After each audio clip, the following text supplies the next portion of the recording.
Welcome.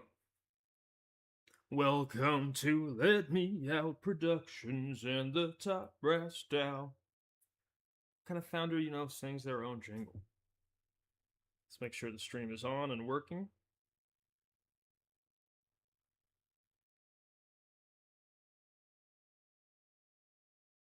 Okay. Yeah. Awesome. Okay. Special thank you to.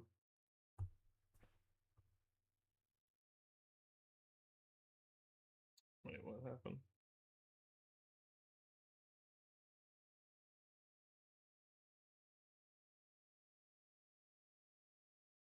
Oh. I might have a job next month in LA. That'd be fun.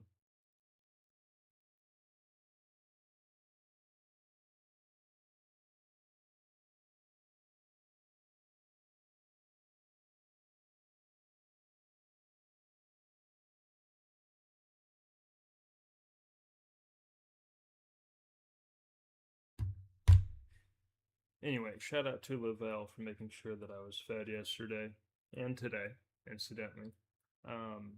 It's been a slow market for collective publishing. So, real quick, let's talk about collective publishing before I get into what I'm actually doing today, which is making a PDF guide for how to make a MetaMask. And I'm going to do it live while streaming. I'm also going to be talking about collective publishing and how I've applied to Streamer University, which may not be my bag. I watched a little bit of the Atlanta in person, and I watched a little bit of the New York in person. Gen A and Gen Z are all over Streamer University. But what I can do, I see my first video and in my application I have applied as a student, and now that I realize that may not be where my best position, I might be better positioned to be a coach of some kind, even if editing or longevity, longevity coach. That's a good one. Now here I am including myself in something way above me. So let's make a PDF guide. I'm on photop.com. I'm going to go to...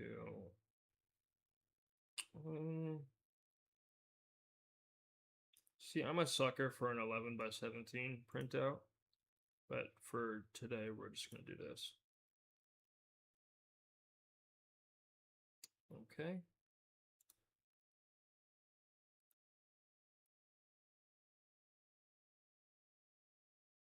Come on now. Photop.com. And and Adobe, if you want me to use your programs, sponsor collective publishing, which you should do anyway.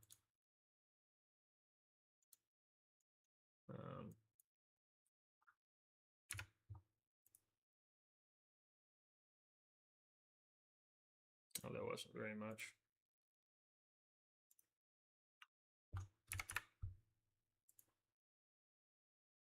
Yeah, that's more of what I had in mind.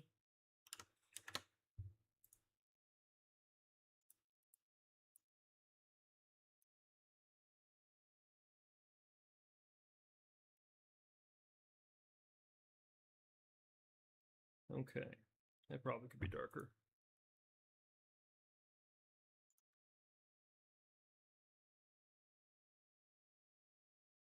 Yeah, right there. 35% darker.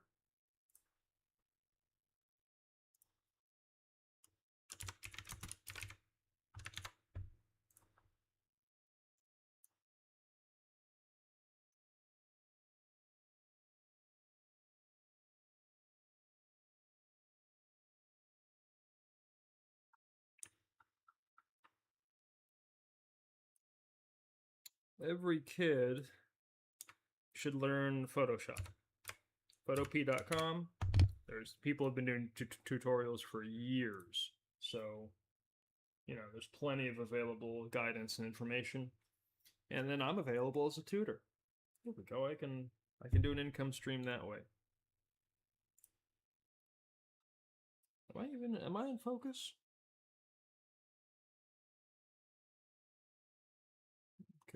That's extremely soft. That's extremely far.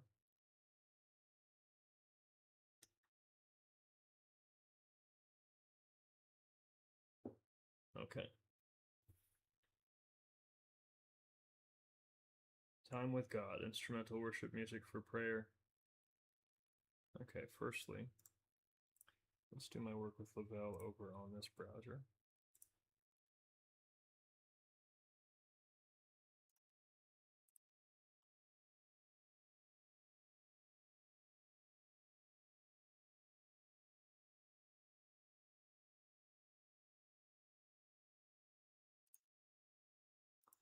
Okay.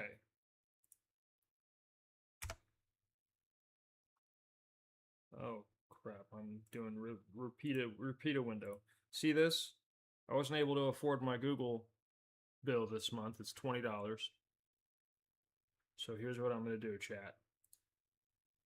First off, let's just put you on my streaming thing so I can see what's going on. It's Venmo is at the Comonsta.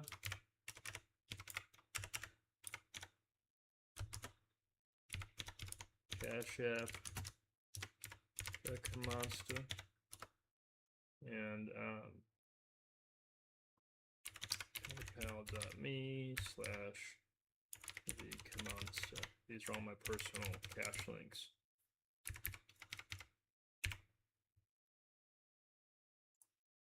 Help me pay my bills. So I have a small budget that I'm trying to accomplish. This is what I do professionally as I publish media.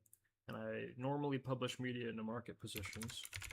And I normally do that for corporations. Now I'd like to do that for a community, but I would like to at least transact my labor as the property to publish.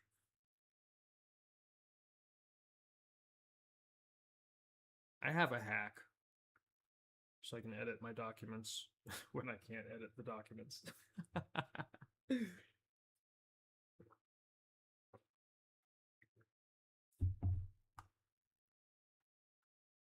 Okay.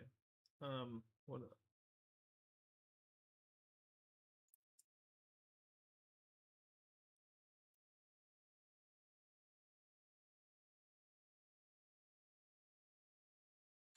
I think a good use of time is probably not musical bears, but no, that's playing already. I think a good use of time would be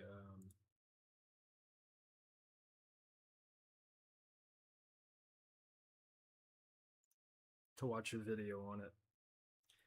Okay, so real quick, let's take you guys through the stuff. There's that. Let's get rid of this. We'll go to here, and we'll go to TYT community. All right, so I'm a cognitive linguist and a media publisher, and I've been doing both things for 2 decades now. Well, linguistics was 2007 start, so I'm in my 19th year there. And media publishing was a 2004 start, so it's 22nd year there. And in as much, think of any media as its own, as media, especially, well, cinema is a language, in my opinion. And so anything put to video content would be a form of cinema, and therefore an expression of that language. So that's part of what I study, is the invented language, the language brought to practice and human behavior from the abstract, something built as a community by using tools and networking resources into solutions. So before we dive into the how-to guide and me going through Photoshop, I'm streaming under Kimani Applies to Streamer University Part 3 because, one, I don't think anybody from Streamer University is going to watch these. Woo, let's hope. And then two, given the competition, it's a long shot. But that said, I want to put my foot in the ring and get that out there. But I do have work to do, so I'm gonna just do the work, but under the stream name, if that's all right. All right, so this is the first instance of collective publishing of a brand on the Public Notary. This is March 31st, 2021, the fifth piece of the Let Me Out Productions brand. Think of co-publishing on the Notary as a community garden.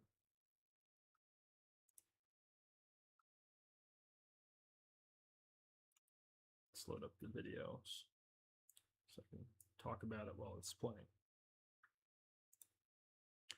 So here's the deed to the property that forms the brand. The brand of Let Me Out Productions is an intellectual property.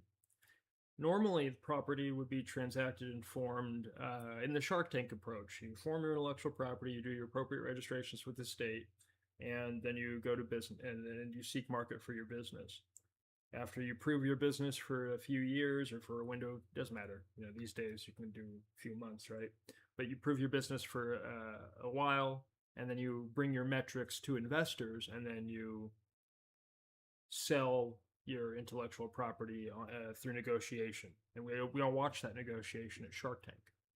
And there's a couple of problems with that. So let's let that play. Let's let the provenance hold.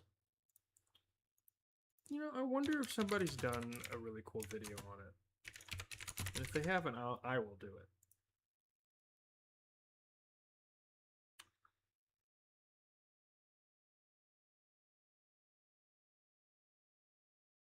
Yeah, let me listen to this guy on Marxism Debunked. Sorry.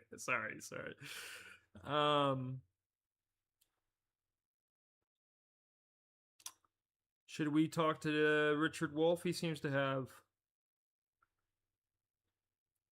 This is 3 minutes. We can do this. This is fine.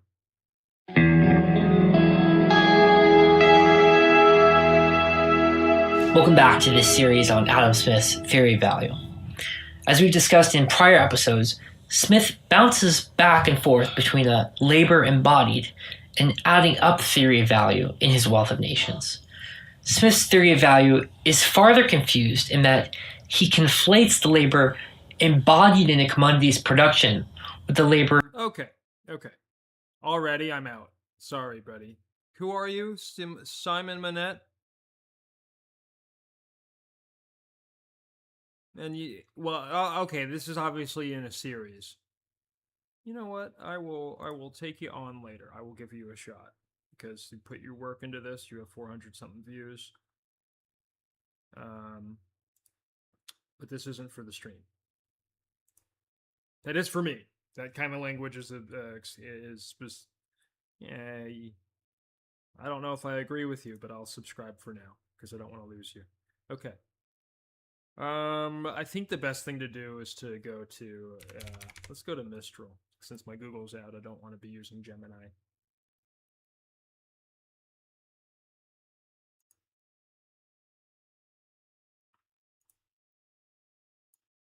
Oh, it's called Vibe now. Let me respect their branding. See, I'm respecting their intellectual property. Okay.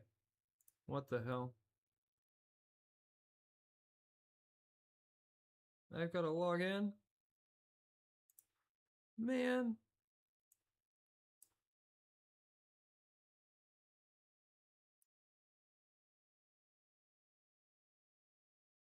Dude.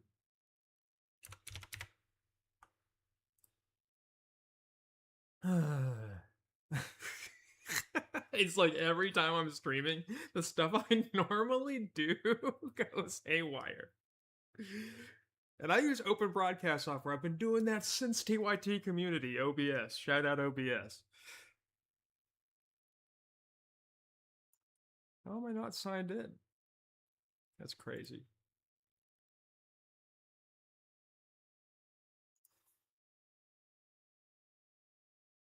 We just want to chat with, you know what, while this is happening, this might be a good time to, okay, yeah, somebody sent me $20, so not you, Lavelle. Well, I guess you can if you want. My abundance mindset, right? No, but here's the thing. I want to just clarify real quick. because people get me whole differently for like they consume me where I'm at today at 36. Like I don't want to sound up there or snooty or anything because I am in a time of struggle and low market. And that's perceptibility and narrative, you know, a whole lot of things.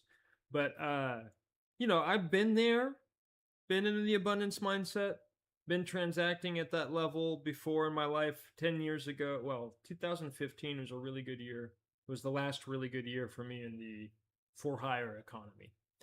And that was after the last surgery. But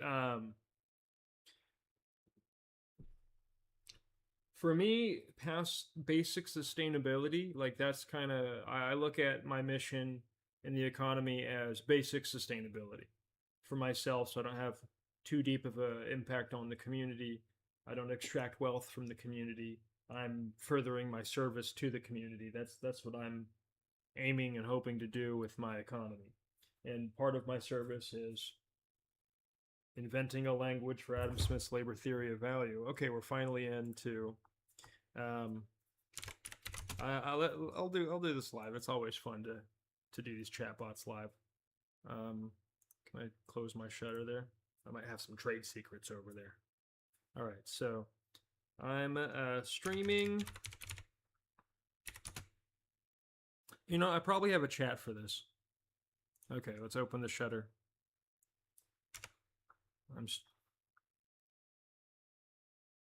This one's safe. It's my Gemini that's got the trade secrets.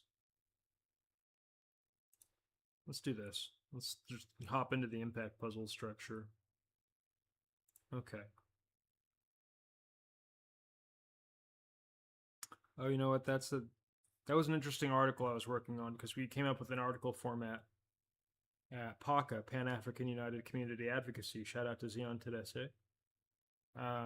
Where, by the way, it wasn't a 15-year-old came up with this article format. I thought it was really interesting, so I adopted it. But they turned a chatbot into an interviewer, and then they had the chatbot interview them, and then they published that interview as their contribution to the PACA newsletter. And that was the first ever co-published piece of the PACA newsletter. So that's fantastic. That's a great use of AI. Because, you know, if we let the media, so to speak, gatekeep what is and isn't information and what is and isn't, who is and isn't important, we end up in a huge mess, you know? Okay, what am I looking at? I have shout out Journey. Look, I got our whole chat here.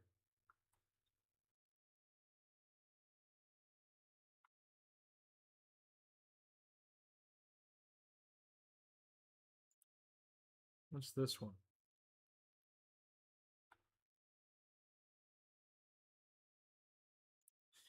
You know, I bet it's this chat. Okay. You know, I actually don't know if I finished that. Goodness.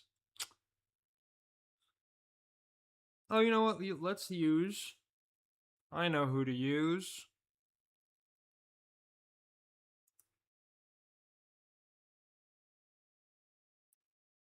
This is who we'll use.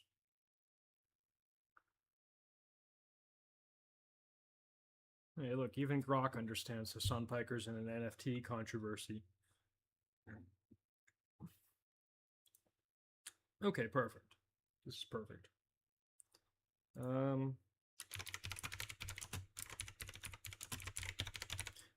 Describe Kimani Okearah's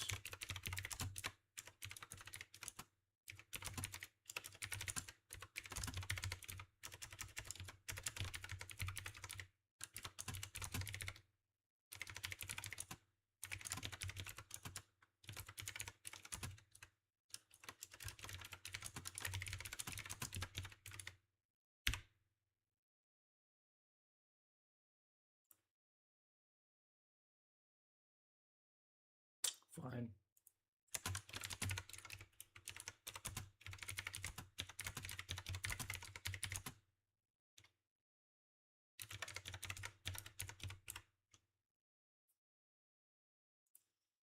Okay, let's see how this goes. Kimani Okearah's impact puzzles on the Elmo structure represents a direct blockchain-enabled extension and goodness gracious, why operationalization? Okay, operationalization. Okay, good. It imported my Medium article. Okay.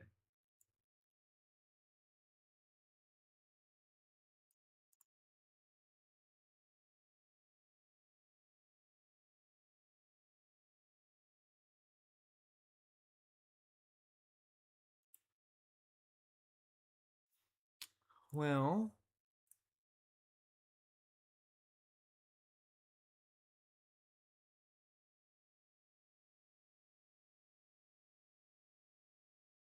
don't worry, I will segment this out, Lavelle, and I will make sure that the go-to or how-to guide for the MetaMask is a separate segment.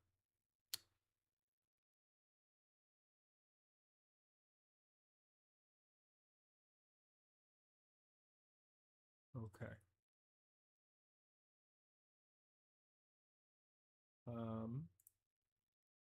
Maybe I'll call my dad for Father's Day on stream.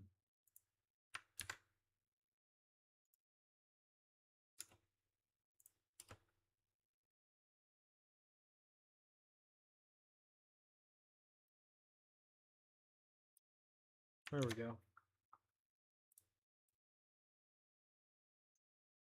Let's do it one paragraph at a time.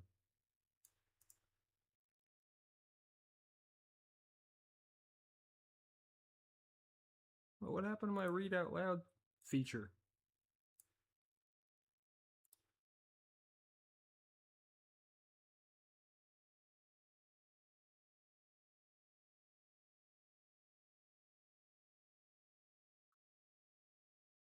What? Okay, I like this anyway. It's easier to read. Kimani Okearah's impact puzzles on the Elmo structure represents a direct blockchain-enabled extension and operationalization of Adam Smith's labor theory of value. In The Wealth of Nations, and written in 1776, shout out to the USA, Smith argued that the real value of any commodity is rooted in the toil and trouble of human labor required to produce it. Labor, for Smith, is the original source of value, the fundamental purchase money that underpins exchange and wealth creation. Okearah takes this classical insight out of abstract economic theory and into practical on-chain system for creative industries. Really, any industry, not just creative industries. I just write and express myself within my lane. I only understand, and I've only worked in creative industries, so I limit how I write about this to that. Otherwise, I'm LARPing, which is live action role playing. Also creative. Rather than allowing labor to be alienated from its output, as happens in traditional studios where creators and crews receive wages while platforms where owners capture perpetual residuals, impact puzzles crystallize labor directly into fractional deed-defined property via hard-capped publishing titles, which are made with NFTs, non-fungible tokens. So you're looking at that over on the right in that loop over there. You have the deed-defined brand of Let Me Out Productions, and then you have the start of the supply of pieces that build the brand. Those are Lego pieces, and the brand is a Lego kit. You can buy a piece of the brand and develop it into 15 different ways, 15 different results. So let's go ahead and put that in the chat. I have my audience saying, your screen is a Rubik's Cube to me. I have no idea what I'm looking at. I'm so sorry. That's more for the retroactive experience. It's not for the live action experience. It's more for the retroactive experience once publishing titles are mainstream zeitgeist purchasable property.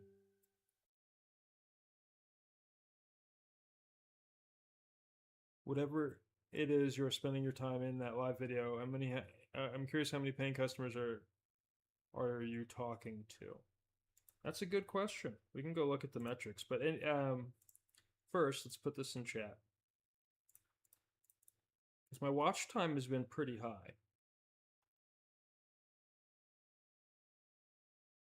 Oh, there's one. So minus myself, there's 4 people watching now. Publishing.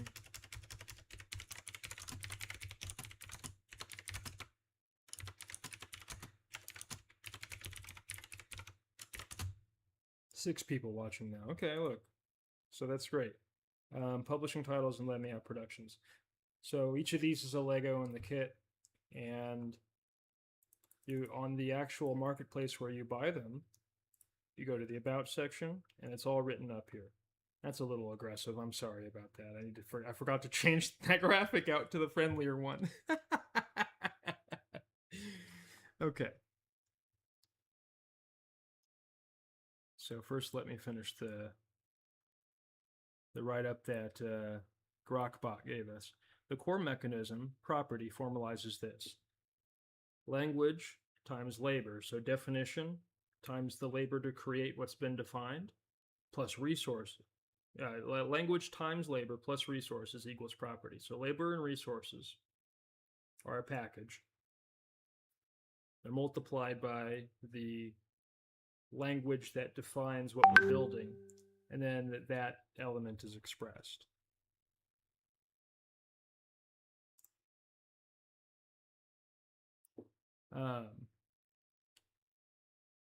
So creators supply the language, the vision, the story world, the scripts, the business plan, the years of experience, etc.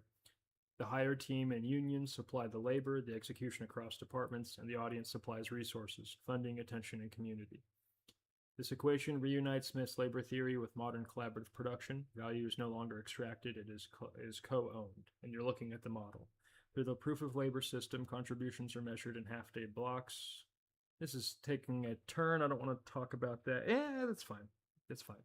So actually, in this model here, the brand is collectively published by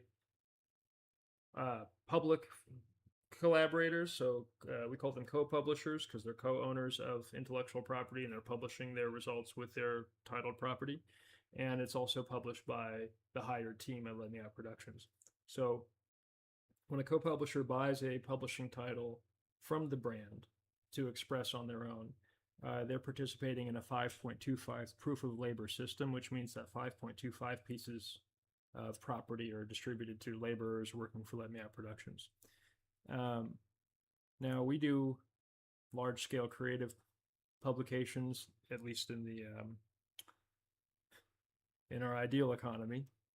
And through the proof of labor system, contributions to those publications are measured in half-day blocks, weighted by expertise and liability, then multiplied by defined rights, processes, and results to calculate precise impact, which is a capital I material good that is mined across from each publishing title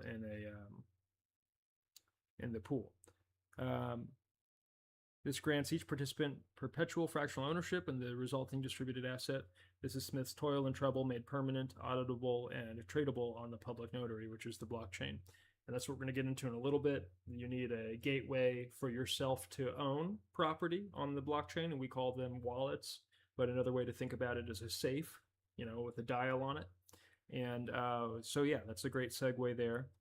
Let's finish these 2 paragraphs. Where Okearah advances Smith is in addressing the alienation problem that persisted through industrial and digital eras. Smith recognized labor as the source of value, but operated in a world of physical goods and emerging markets. Okearah confronts the reality of intellectual property in the attention economy, where labor, which is writing, acting, editing, marketing, in our show business field anyway, produces infinitely replicable digital works whose value compounds over time. Impact puzzles prevent this value from defaulting solely to centralized owners by enforcing a hard-capped puzzle structure with a transparent deed of assignment. So another way to think about this is anytime there's a community, anytime there's an intellectual property that's built and organized as a Lego kit or a community garden or a puzzle structure, however you want to think about it, whatever metaphor connects the idea to your mind, the system of connecting pieces that form the wider property is also a treasury map. So if you own a piece and you own that equity, and there's a performance residual from the overall property performance, and net profit being paid across that treasury map. That's how that works. And that works forever, for as long as that treasury is producing. And this is great for films and shows because a lot of times they do produce over time, but they kind of fizzle out over 20 years. And even in that 20th year, they might be earning, but your pieces of your property might be producing like a sandwich a quarter or something like that. But it's still a sandwich. You still got to eat. So net profit flows through a smart treasury back to title holders in perpetuity, proportional to their impact. This transforms passive spectators into co-publishers and wage laborers into property owners, directly embodying Smith's idea that labor should command its due share of wealth by adding on-chain transparency, anti-speculation safeguards, and community governance via collection benchmark achievements, which is measuring a member of the public's commitment to a publication by how many titles that they've purchased and developed. So, in essence, the impact puzzle on the Elmo structure revives and upgrades Smith's labor theory of value for the Web3 era. It rejects the Web2 model of alienated creative labor in favor of a linguistic collaborative economy where every participant toil is translated into verifiable property by anchoring value and measurable impact rather than speculative promises. Okearah's framework creates sustainable, equitable, creative ecosystems, true community gardens where labor, once expanded, continues to bear fruit for those who planted it. This is not merely tokenomics. It is economic philosophy and implemented as infrastructure. You know, I thought I trained all my bots to not do this.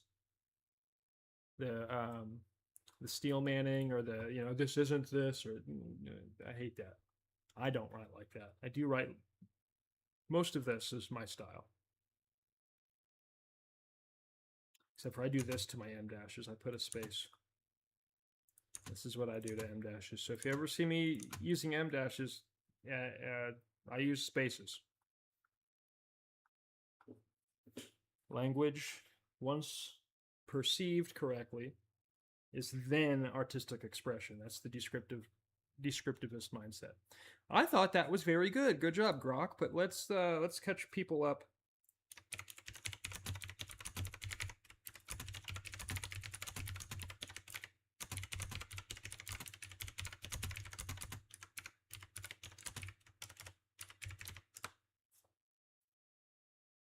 Let's do it this way. Okay. Explain Adam Smith's labor theory of value and bullet points for a 13-year-old. Everything has value because of work. So the brand of Let Me Out Productions only has value because of what people are publishing into that brand. Does that make sense? Adam Smith said that the true value of anything comes from the amount of human work, labor, it takes to make or get it. Work is the real cost. So that's actually the actual financial deposit is labor. It's not money. I know money is the reflective currency that's supposed to represent labor, but we all know in this day and age, that's not true at all. So work is the real cost. When you want something, the real price isn't just the money you pay. The real price is all the time, effort, sweat, and trouble that went into making it. And that's why artisans exist. That's why the high-level economy exists. I am an artisan publisher. I do charge abundance mindset rates for my work. I want to be clear. This is something, but I limit that to an area of commercial expression where I find that to be more appropriate. And like these guys here, you know, these are $400. They printed 6-7 feet on canvas. They're all minted 8/8/2024 or 8/4/2024. And these are two shots that I took, and then I pixel painted the composite together. So I do have high yield market assets that can change the trajectory of my life and my family, but as far as the education when it comes to collective publishing of an asset, that has to be more or less presented and then understood and then valued by people purchasing publishing titles. So you can read about this here on the About section. There's 15 ways to publish results in the brand. So now that we've covered that, this is the precedent use of the NFT on the blockchain is to title what is published within it as property, and then to title what it can further express as property. So here, the image, properties, description, assigning it ownership, or reflecting the ownership assignment out of the deed, and then minted March 31st, 2021. Impartial provenance for all to see. I'm going to put this in chat. Everybody can see this. That's why we do this. Not only is it impartial provenance for all to see, but all of these details here are programmable. So the transaction hashes, the timestamps, the properties, the description, the placement in the chronology of the publication of the asset, etc. So, number 5 out of the 80,000 public-facing publishing titles, March 31st, 2021. Now, I am dry bones as a streamer, so if I do get into Streamer University, that's one of the things I want to work on, is making myself more attractive as somebody who's talking to a camera, you know, and I never got that down. I never got that down. You know, you have to kind of want to be a celebrity. You have to kind of want to have that central stage main character energy, and I'm really reluctant about that. I look at it as sort of a necessary thing for where I want to take this and where I want to take the community that's adopted this early on. But what a chore, huh?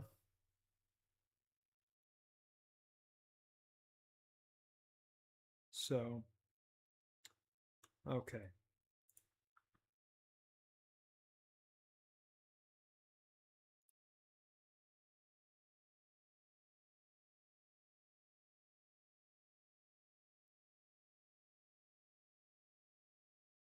Oof. Need a new computer soon, huh?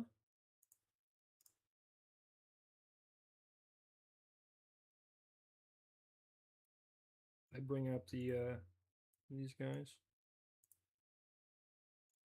Now, what y'all understand is this. This is what was been presented to the world as what I'm doing. Instead of buying a Lego and a kit and then putting it in the kit and finding value in the experience and in the result of that, and continue and holding on to the Lego and not selling it to somebody else at a markup, just holding it onto it as a chip of what you've built in your record. That's the precedent. Now you can sell it if it can re-express and somebody else can like put it somewhere else in the kit, then it has resale value, and most of ours do. I tried to make sure that was consistent. But when you are fine. Oh, there it is.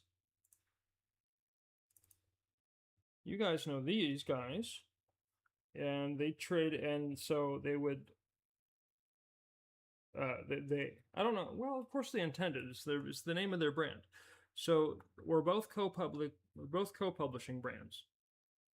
We're both containers of hard-capped Legos, if you will, for expression by the purchaser who becomes a co-publisher of the brand.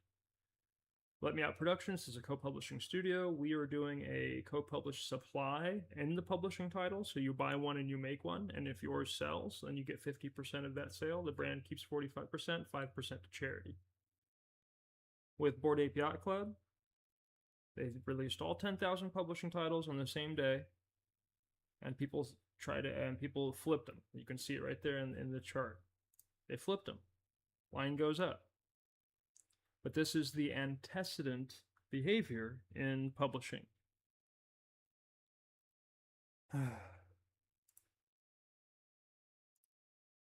Okay. By the way, this book is by Erika Orent. Oh, sorry. Erika Okearah. Sorry, Erika. Erika Okearah, in the Land of Invented Languages. And I've invented a language for Adam Smith's labor theory of value that nobody has adopted. I bit my lip, but nobody has adopted. Except for me and my mom. Okay. So don't judge me based on an antecedent publication. That's basically the long and the short of it. Don't reduce the entire public notary tool to what these people are doing. This is one group of people, and you can look, since it's notarized, you can see everything. They've had about 57,000 sales in their brand. So they have 5,618 owners, co-publishers. They call them holders on the official record here. Okay. And the do we have a total?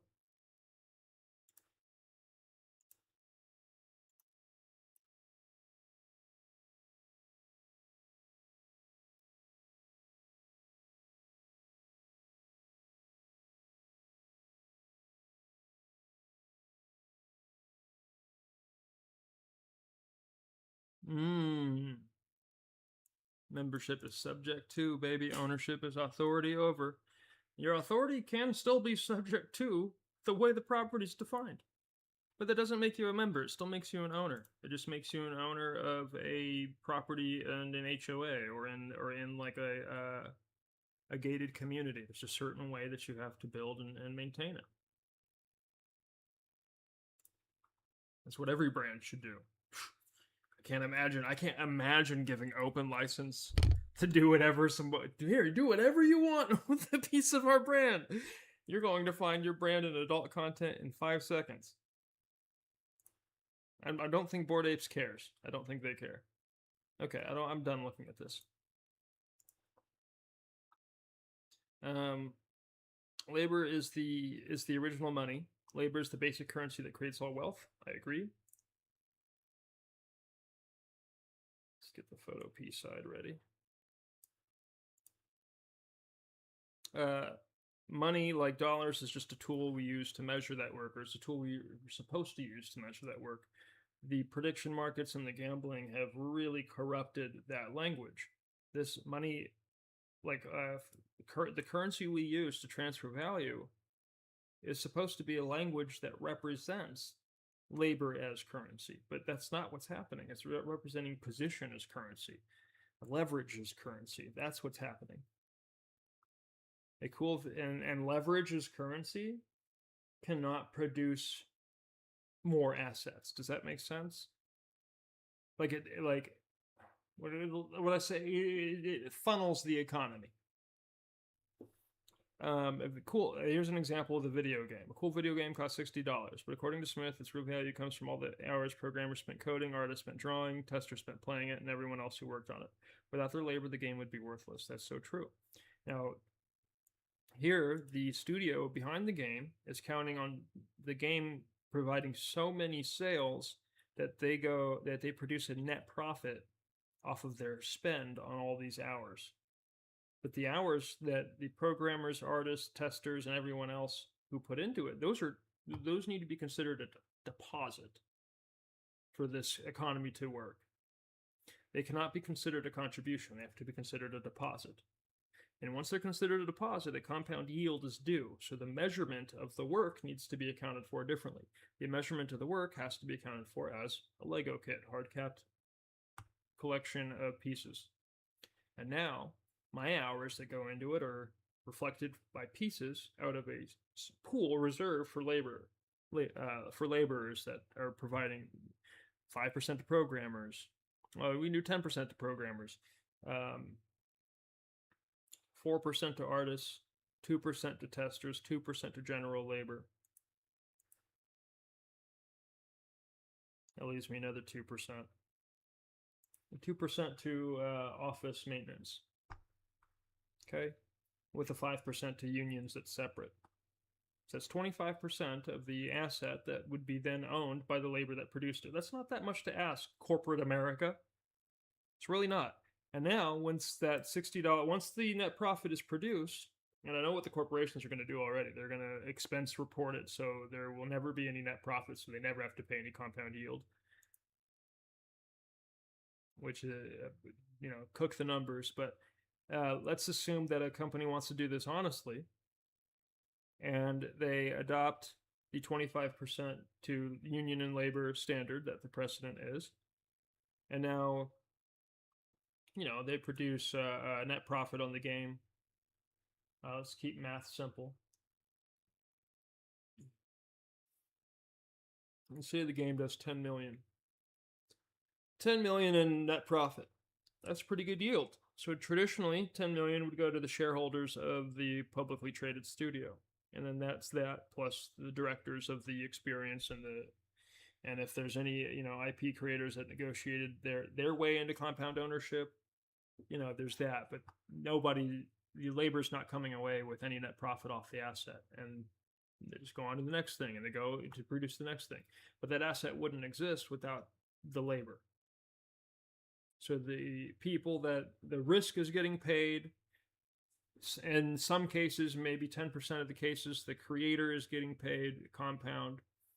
Some other stakeholders in the creator circle are getting paid compound, but the programmers, the artists, the testers, and everyone else are not getting paid compound. So if we move everybody, the 1% to 75%, okay, and we do 25% to labor and union, we can make the economy a lot more sustainable in how we're publishing the economy, co-publishing the economy. So the pizza isn't, example with the pizza. Pizza isn't valuable just because it tastes good. It's valuable because someone had to grow the wheat, make the dough, grow tomatoes, raise cows for cheese, and cook it. All that work gives the pizza its value. Not everything costs the same amount of work. True. A hand-carved wooden chair takes way more labor than a plastic chair made in a factory. So even if they look similar, the wooden chair has more real value, according to Smith. Stuff is only worth something because people put real work into it. Labor is the ultimate source of value in the world. Okay.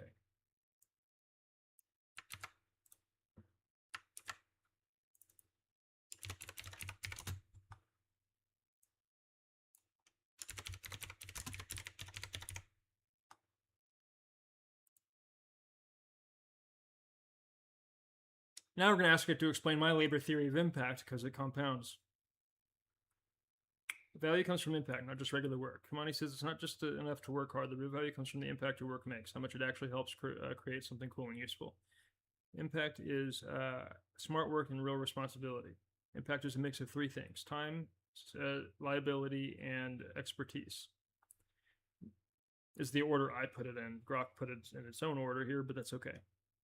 The three ingredients make the whole thing. Creators bring the language, which again is the defining language that creates the concept for us, the rest of us, to build as the Lego kit. And then the team brings the actual Legos, which is our labor, the actual building and doing. And the fans and customers and risk takers in the investment market bring resources, money, support, and attention. In our investment market, the investors simply I don't think, understand this model, or they don't want to set a precedent on blockchain that when they buy property, they actually have to do something with that property. But that's not a blockchain precedent, that's just a life precedent. And in fact, it's not different from Shark Tank. The difference is here, intellectual property becomes a menu item, which is, in most cases of the economy, how a merchant economy works. We list our product, services, and experiences as menu items, and the customer can then choose, based on their interpretation of the pricing and their needs, to participate in that or not. In Shark Tank economy, the leveraged economy, the gambling leveraged economy, the merchant has to negotiate their property, and we see this all the time. I'd go into to Shark Tank, and I could ask for let's do 1% of the total publishing valuation that we're against. So I think that would be 100. What would that be? 16 million, 160 million? I don't remember. I'm really bad at decimal math in my head, which is it's the simplest thing to do, but since I'm dyslexic with characters.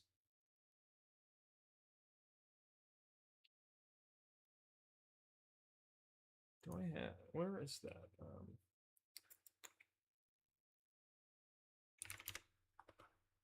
I think it's this document here.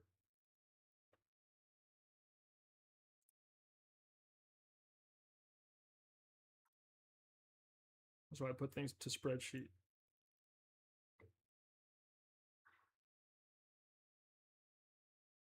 Oh, okay. Yeah. That's not bad. Look at those damages, Devin. Look at those damages. That's even with ETH. ETH is tanked right now, and our objective value is still. Okay, cool. So let's imagine I go in and ask Shark Tank for $20 million off 16% of the brand as a menu item. I'm not negotiating. No more percentages. No this, no that. That's just what it is. Cut and dry, take it or leave it. They're all leaving it. Now, if we were to negotiate, then Mark, Damon, everybody might go back and forth, and try to get their shark bite. That's their job. No shade to them. That's literally their job. And they try to get their shark bite. You have Chris, Mr. Wonderful, all those guys. Barbara. Barbara would co-publish The Economy in 3 seconds. She'd be like, oh, 25% to labor, and all we need is the accounting system. We just need an accounting system to where there's no bleeding, there's no slippage, there's no manipulation. Everybody knows who owns what.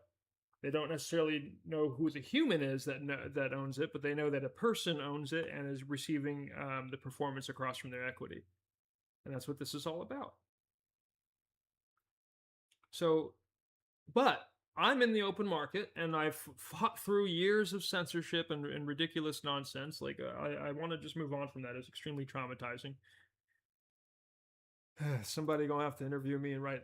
I don't want to write the book about it, but somebody else can write the book about it. That's a free opportunity for somebody else. The 5 angles of BS that happened to Let Me Out Productions while we were trying to simply teach our precedented co-publishing model to the world, while obfuscated by gambling and nonsense. Okay, let's open up a Vivaldi tab for this. Because I probably need to take screenshots.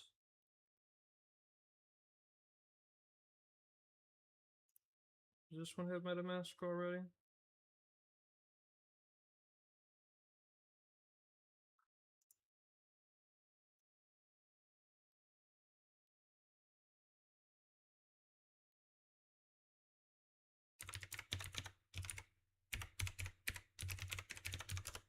Okay, so the starter wallet that I recommend to everybody is MetaMask. Okay, that's the tab I was already on. So I need the browser extension. I'm on a Chrome-based browser. No, thank you. And all I need to do is hit add to my browser. I can add the extension. It takes 3 seconds.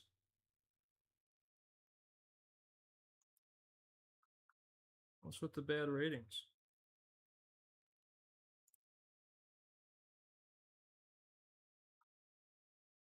I do agree it's a bad UX and it's slow.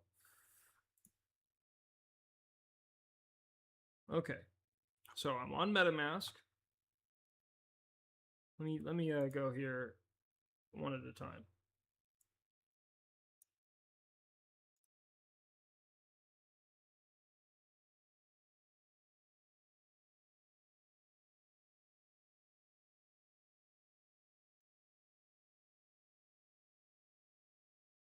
Okay, so they have the mobile app as well. I'll leave that on screen for a minute so y'all can.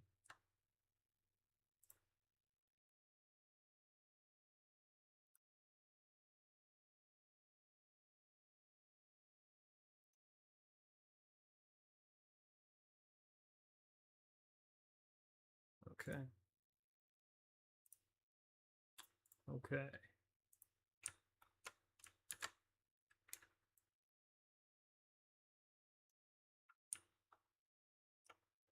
I don't want that extra stuff.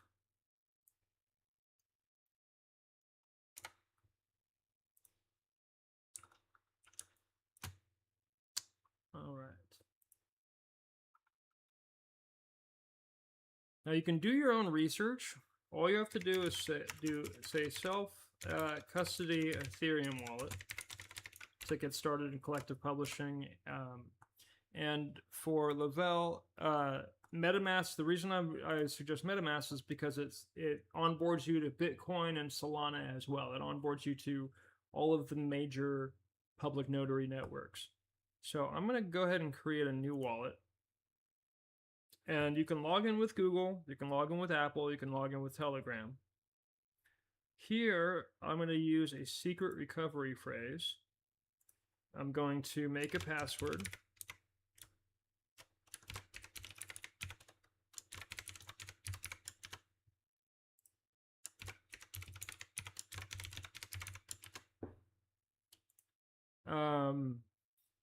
I think what I can do now, this password, I want to be clear. This password is local to your device that you have registered the wallet to.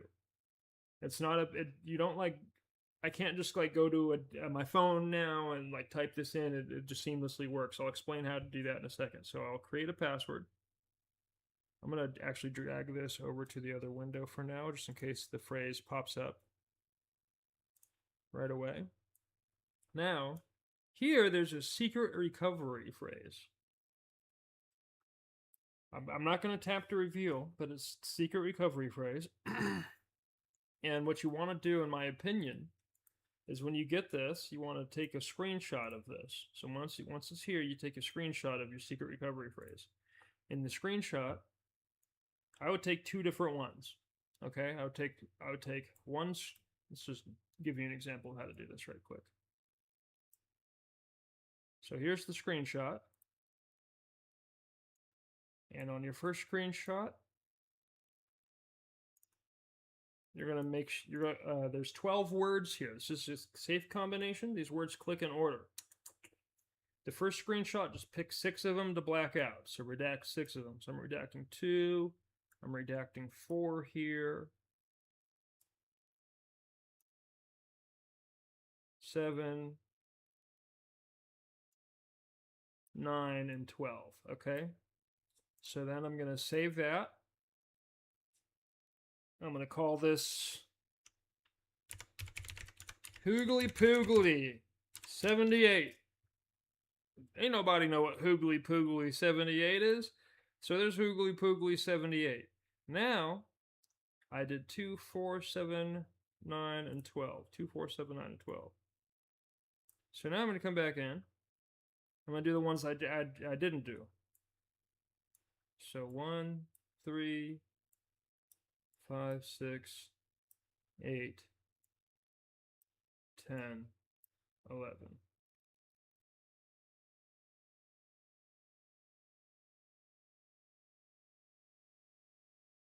Sure, I think that's right.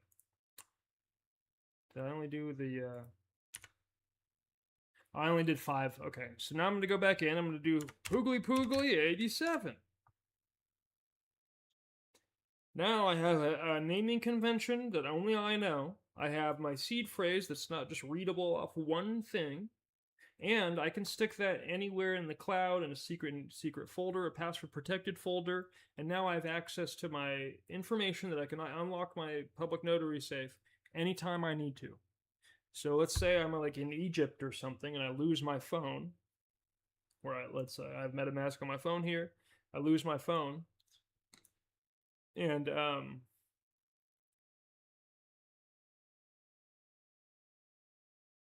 I need to get into my phone,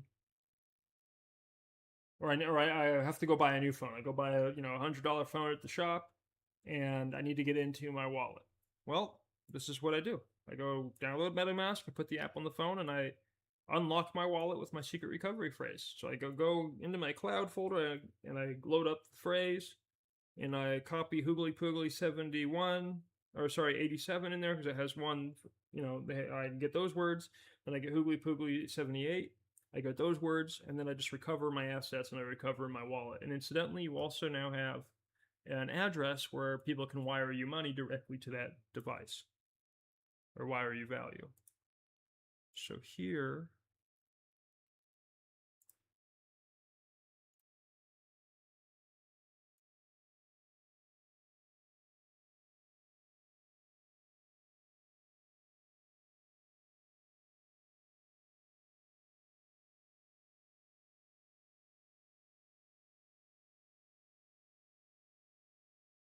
well, this wallet's compromised.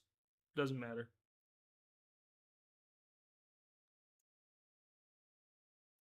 because I didn't think the screenshot would bring it up on screen. Dang it! I thought it would do the screenshot on the other screen. Okay, so now what it'll do is once you've confirmed your seed phrase, it'll ask you for the correct order here. Don't worry, I'm not. And what is it? So you have to click to confirm that you have it, and now you're in. I always opt out because I'm co-publishing their brand, and I want publishing titles quarterly for basic usage data. Okay, so we're in. What does that mean? And I have an address. So I have an account 1. I can rename this, I believe. How do I rename this? Rename. Let's do this streaming dummy account.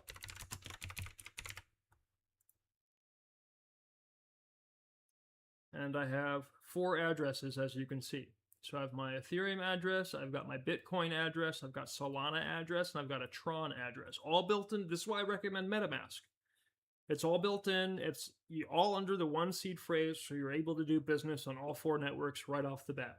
Now, everything at Let Me Out Productions is on Ethereum or on a what they call an EVM chain, and what is that? Ethereum virtual machine. So they all use the same address. I'll show you what I'm talking about. So if I go to Polygon, my Polygon address is going to be the same. Oh, here's a good way of saying it. So my Ethereum address, I can bring up the full address when you click the QR code button. You see the full address here. You can't change this, but you can buy a domain name to assign to it if you'd like. I don't know. You can probably do that on Bitcoin and Solana. And all. I know you can do it on Solana. And I know you can do it on everything on Ethereum. I don't know if you can do it on Bitcoin. So you can copy your address, and then this is what you send to people. So this is now an email address for property and currency. So you can send yourself money on PayPal and Venmo using this address, because they both have Ethereum windows now built into the US apps, and you can buy your Ethereum. PayPal, I believe, does Bitcoin send outs, maybe not, but there's certainly Ethereum. And then once you send money to, I don't have any money to send. I don't have money to pay my Google bill. So that was one of that's why I haven't done a tutorial on how to yet, because I want to do the whole thing, sending money, all that. What is on here? This is a different wallet called Rainbow.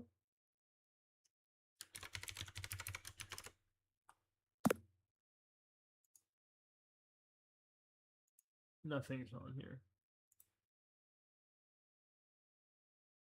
Oh, this is my auntie's address.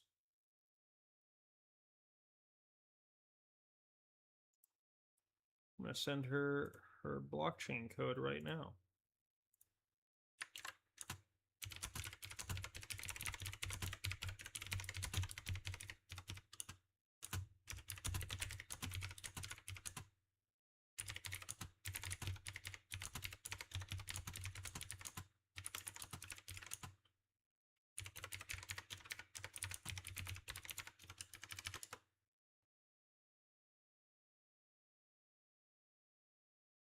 Lynn is turning 76 this year, and she has a bear and a lore logo from Let Me Out Productions for co-publishing. How about that?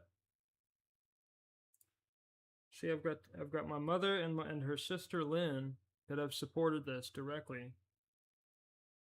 which, like, they're in their 70s. Do you think they want to be involved in anything in crypto, anything at all? No. They just want to support me and see me do well.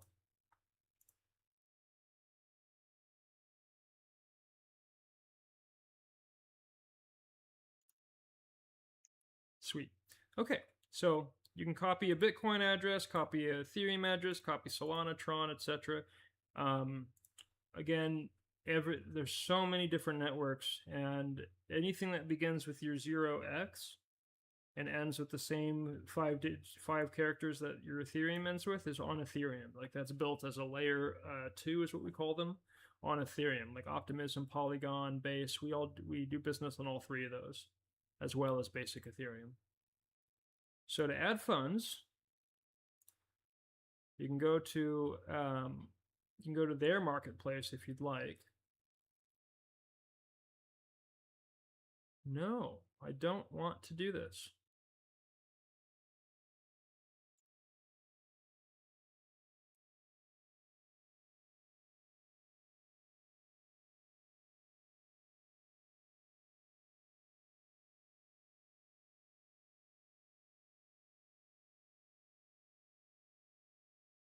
Oh, I see.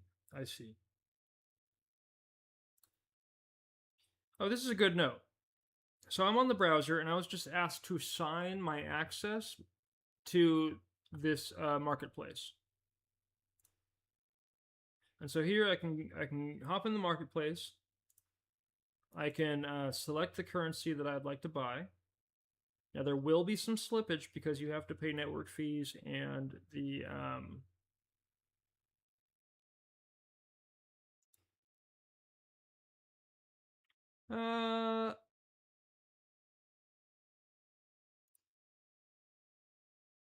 can I buy Bitcoin on here? Or is there different rules for Bitcoin? Doesn't matter. Like I can oh, I can buy a, oh, that's on Ethereum. Okay, it doesn't look like I can directly buy Bitcoin on the MetaMask store, but it doesn't really matter, and I'll explain why. So I can buy Ethereum, I can buy Solana, I can buy a bunch of other currencies, and then I can just swap it for Bitcoin, and it'll cost me a minute of time. So I can do credit, I can do Venmo, I can do PayPal, and I can do ACH. Unfortunately, none of those are viable options for me, so we will not be doing a purchase on screen. But let's say I want to buy a bear, right? So let's go to musicalbears.fandom.com.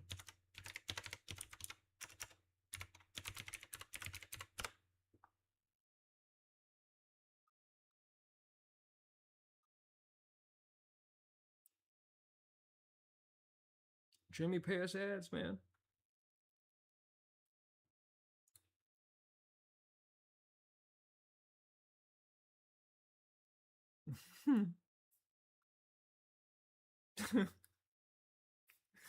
The fact that Shit Ego T-Bear is trending is so funny because that song's about New York Knicks.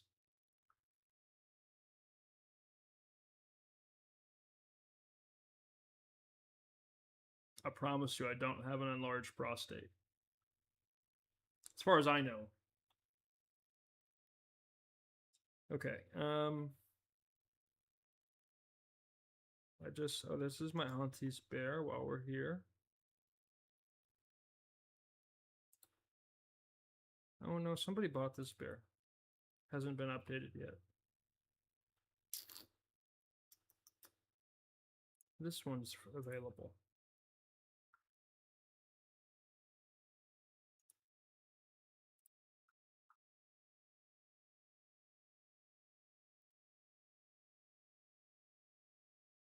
Wow. If you don't have ad block on, fandom's unusable.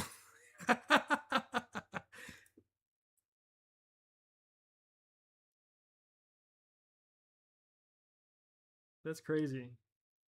Dread Harker, that's my auntie's name in the ecosystem. Dread Harker, Dread Pirate Harker. On a pirate mission to get our publishing rights. Reverse piracy.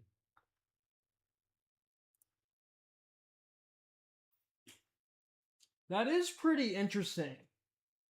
That we all got all the guff over all the years for, like, you know, using LimeWire and stuff, which is appropriate.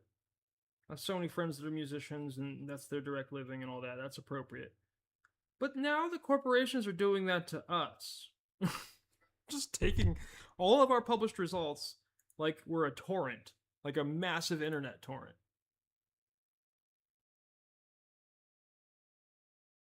tricking us into signing. Okay, I just want to see what the price of a bear is. That's why I'm here.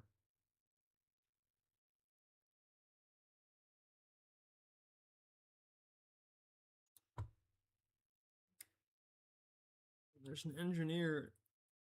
Okay, $6. 0.0035 Ethereum. So one rule in blockchain is anytime you need $6, you need $7, just because of fees and stuff. So since this is on base Ethereum, I actually need $8 because I'm going to buy 0.0054. That'll be fine. And I'll buy $8, and then I'll go and I'll connect my wallet here. I'm going to just use Rainbow because I don't think Rarible reads that I have MetaMask yet.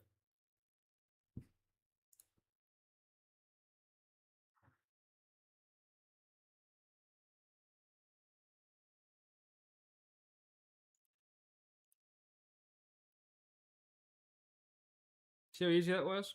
I didn't even need to do an email or a display name or anything. And the reason why I don't need to do an email or a display name is because my address is already that. It's both of those things.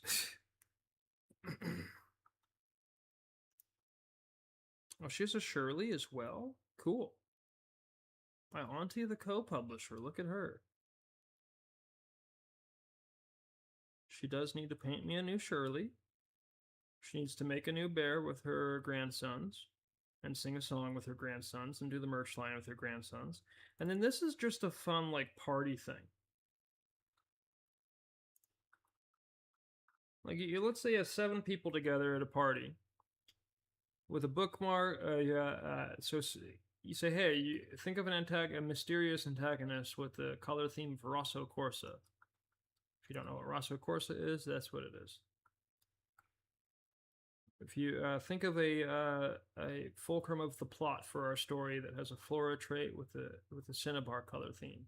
Think of a primary setting for our story that's a water trait with cerulean blue color theme. Think of a fulcrum of conflict for our story with a radiated trait with the corn silk color theme. Think of a lens of observation, narrative voice for our trait within it, or for our story, ancient trait, maroon theme. Same, storyteller. Theme of focus with the flora trait, American rose.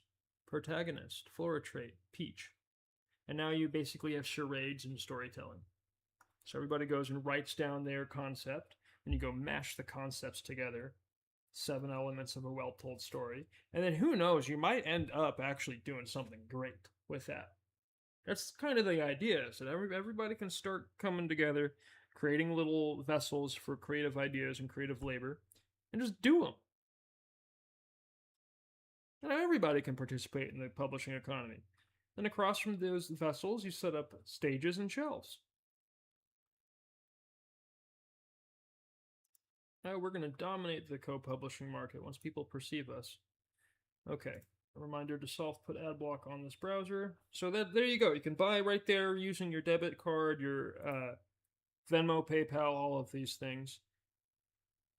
The one benefit of all the negativity out of all of the recent politics is that the market for this has opened up a little bit and the regulations would make a lot more sense. When I first started, man, the fees were terrible. So anyway, I don't have any money to give you a sample. I make, over the past 2 months, I've made maybe $80 a month. That's why it's this current period of struggle is really down bad. Whereas normally I make about $300 a month. And I can make that work. I can make that work.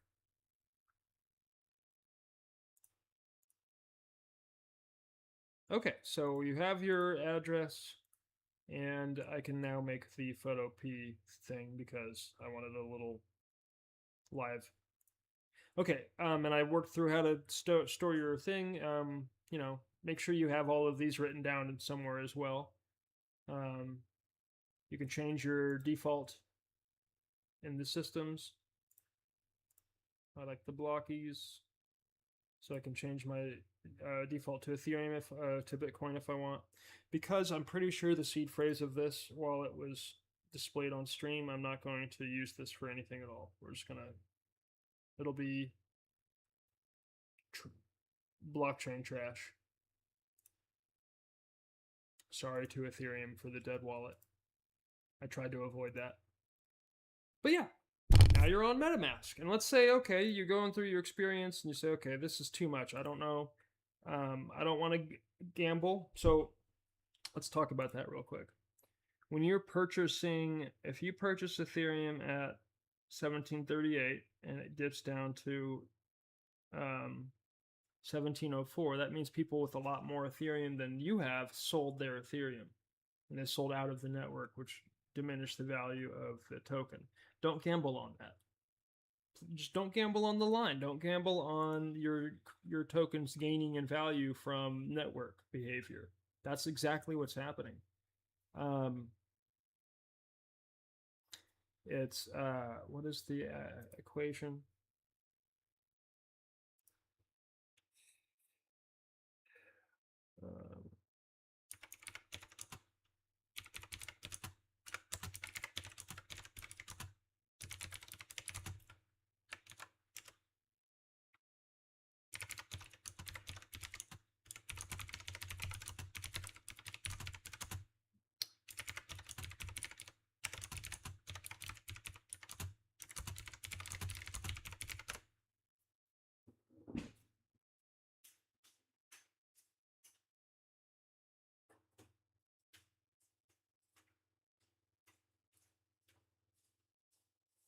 What is start page? What?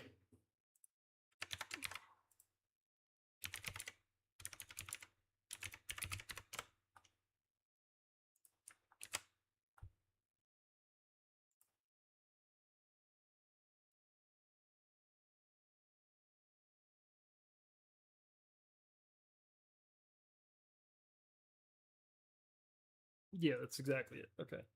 Price per unit is calculated by dividing the total value in the currency by the total units of account. So that's, you're gambling on the PPU when you're purchasing crypto for a gain. Just don't do that and you won't be disappointed. If you let's say you buy $1,000 of Ethereum and then you log in one day and there's $1,500 in there. Great. You have an ethical choice to make at that point. Do you sell and take the $500 gain? Do you sell it all? Yeah, do you maintain $1,000 deposit and keep taking gains? That's what a lot of people do. Or do you just maintain the hold in the network to better facilitate the use of Ethereum? Because that's the goal. That's the Ethereum's goal is not to have people buy $1,000 of Ethereum and then sell at 1,500. They want to have people buy $1,000 of Ethereum and then just hold on to it. And maybe it goes up to 5,000, 6,000, 7,000 over time, but that's because the network is performing well as a public notary. And the people that are holding value in that network believe in the network's performance as a public notary, as a publishing notary. So that's what's going on. So that's the token bit. You can gamble on tokens if you want. I suggest don't do that. If you want to take positions like $500 in Bitcoin, $750 in Solana, Ethereum, all these different coins, that's okay. Now you're position trading, but at the end, it's still gambling on the price per unit, which is reflective of the network use. And if the network use is only gambling on the price per unit, then that's what? Now I want to be clear. That's how, in everybody's mind, that's what's going on. If you're not educated, you don't want the information. It's my experience over the past 5 years. People adopt moral and social superiority against the concept of using this tool for anything at all, and then they don't want the information that conflates with the moral and social superiority. They were sold that by influencers.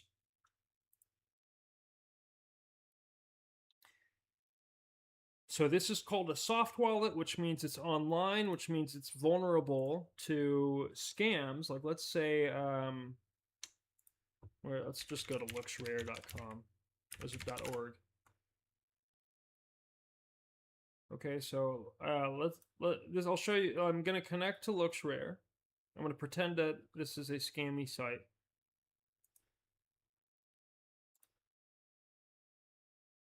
Make 3. So I've got it reads my wallets. I've got MetaMask and Rainbow. So let me go into MetaMask. It'll call it my MetaMask here.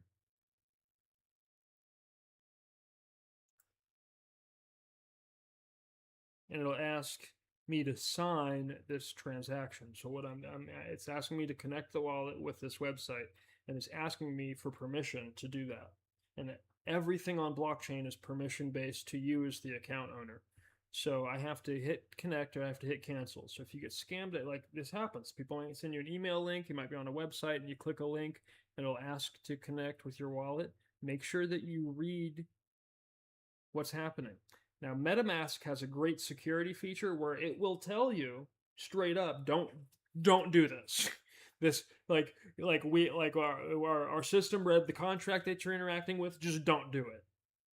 Are you sure? Are you sure you want it? This is what's going to happen to you if you do. Are you sure? So that's what happens with MetaMask. So that's why I like MetaMask. And it'll add, look, you can even say which account it's signing and what permissions it's asking for. It'll see your accounts and suggest transactions, then use your enabled networks. Those are the only permissions that you're providing. So yeah, I'll provide those permissions. So I'm going to log in and now I'm in.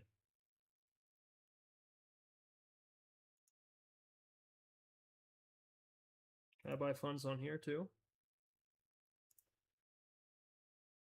Yeah, check that out.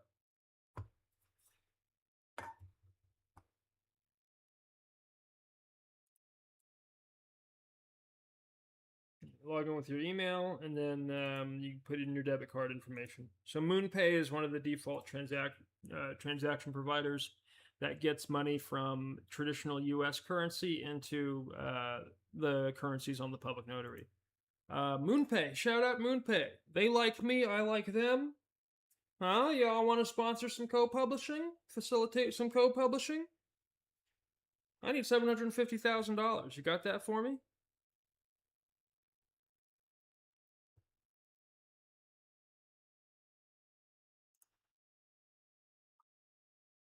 Okay. I kind of don't want to do the Photoshop like on stream. It's a little tedious. Ugh.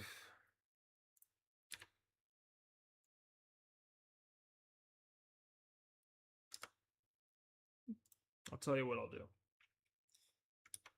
We can watch TYT Community. Watch some original streaming, original chat from back in the day while I do this Photoshop work on the other screen. And then once we're out of TYT Community, because I am still applying to Streamer University here, and this is my credentials. This is back in, I'm an original streamer. October 24th, 2012. Hassan Piker lied about NFTs as a publishing method, simply to hide me because I contributed the publishing method he uses for his career. Or at least, in the way the dominoes line up, the general public could perceive that. I don't believe that. That's not my narrative.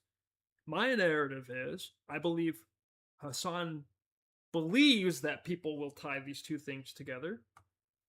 Whether or not either of us want that affiliation is immaterial.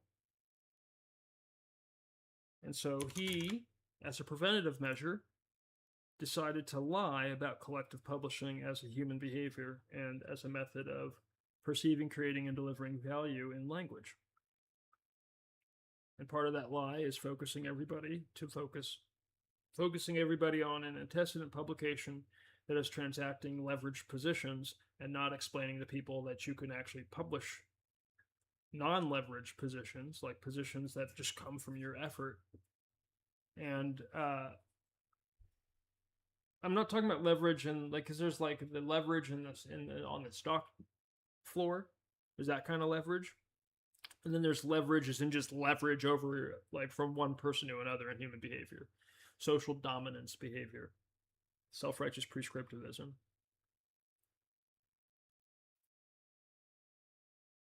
Anyway, I've corrected him so many times. He refuses to correct the record. He is not a journalist. I don't even want to play this. I've done enough coverage on it. Yeah, so buy and publish ownership into Let Me Out Productions, and you're also buying and publishing ownership and the concept of co-publishing on the blockchain as the original publishing method. Honest, results-oriented collective publishing and not title flipping based on hype, which I could have done. I was in market position to participate in that. I deliberately did not do that. It's not some holier than thou thing. I just don't gamble, and I don't want people's money if they're going to gamble on us as like, oh, potential. No. Buy a piece of Webmail Productions and produce these results. The results that you produce are introducing more economic potential to you than any marked up trade, than any marked up exit. That's the whole idea.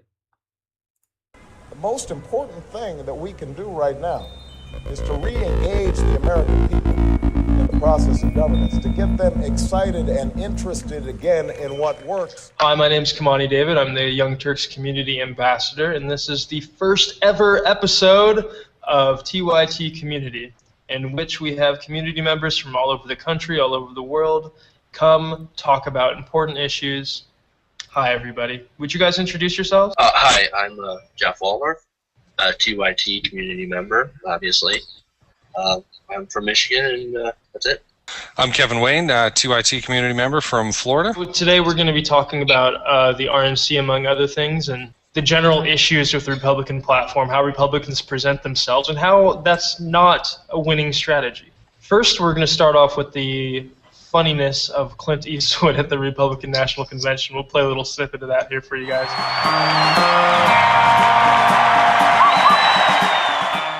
All right, Mr. Eastwood, how are you doing today? So, Mr. President, how do you handle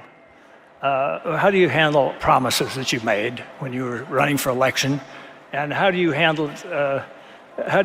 I mean, what do you say to people? Do you just I know people were wondering. You don't have it. Okay. Well, I know even some of the people in your own party were very disappointed when you didn't close Gitmo. I know you were against the war in Iraq, and that's okay. But you thought the war in Afghanistan was okay. You thought that was something that was worth doing. You mentioned something about having a target date for bringing everybody home, and you give that target date, and I think Mr. Romney asked the only sensible question on it. He says, "Why are you giving the date out now? Why don't you just bring them home tomorrow morning?" What do you want me to tell Romney? I can't tell him to do that. Can't do that to himself. You're crazy. You're absolutely crazy. There's so much to be done, and I think that Mr. Romney and Mr. Ryan are two guys that can come along. I never thought that it was a good idea for attorneys to be president anyway. Yeah, and he's not an attorney, is he? Yeah, that's kind of a silly statement in itself. Sides, and they're always, they're always devil's advocating this, and bifurcating this and bifurcating that, all that stuff. Politicians are employees of ours. And socialist. That's a lot of socialism talk, isn't it? They're just going to come around and beg for votes every few years. But he does not do the job. We've got to let him go. Which is the best argument I've heard for replacing all of the Republicans in Congress. We don't have to be mental masochists and vote for somebody that we don't even really want in office. He was talking about some of the progressive promises that Obama had made during his original campaign and the results of those promises that have largely been failures. For example, he called Obama out for not closing Guantanamo Bay down.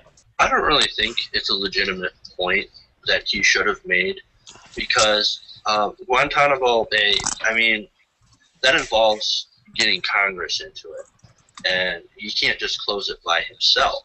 I really am disappointed that it is still open myself, and I really kind of do hold him responsible for it, or at least not coming and saying why, telling the American people, as that was an important part, of voting for him. It wasn't the only part, but that was an important part in my mind when I was at the polls that day. To be fair to Obama, he did end the use of torture in Guantanamo Bay. To me, that's not enough. I there's no reason for that base to continue to exist. The end of torture was a big thing for me. We're supposed to be a first world humane society. We cannot be torturing our prisoners. And I hear you, but the thing about that too that Kevin had touched on is that we're shipping out our prisoners to other countries where torture is legal. So did we really end torture, or did we just have deniability? Well, that was my point, is that I think we put it into a deniability factor, but I can't be sure in it. But one of Jenk's broadcasts touches on that a little bit, as to where they're shipping them. I don't really want to talk that much more about Eastwood, but there were some points that he made from a progressive standpoint. That's kind of what I wanted to talk about. You mentioned something about having a target date for bringing everybody home.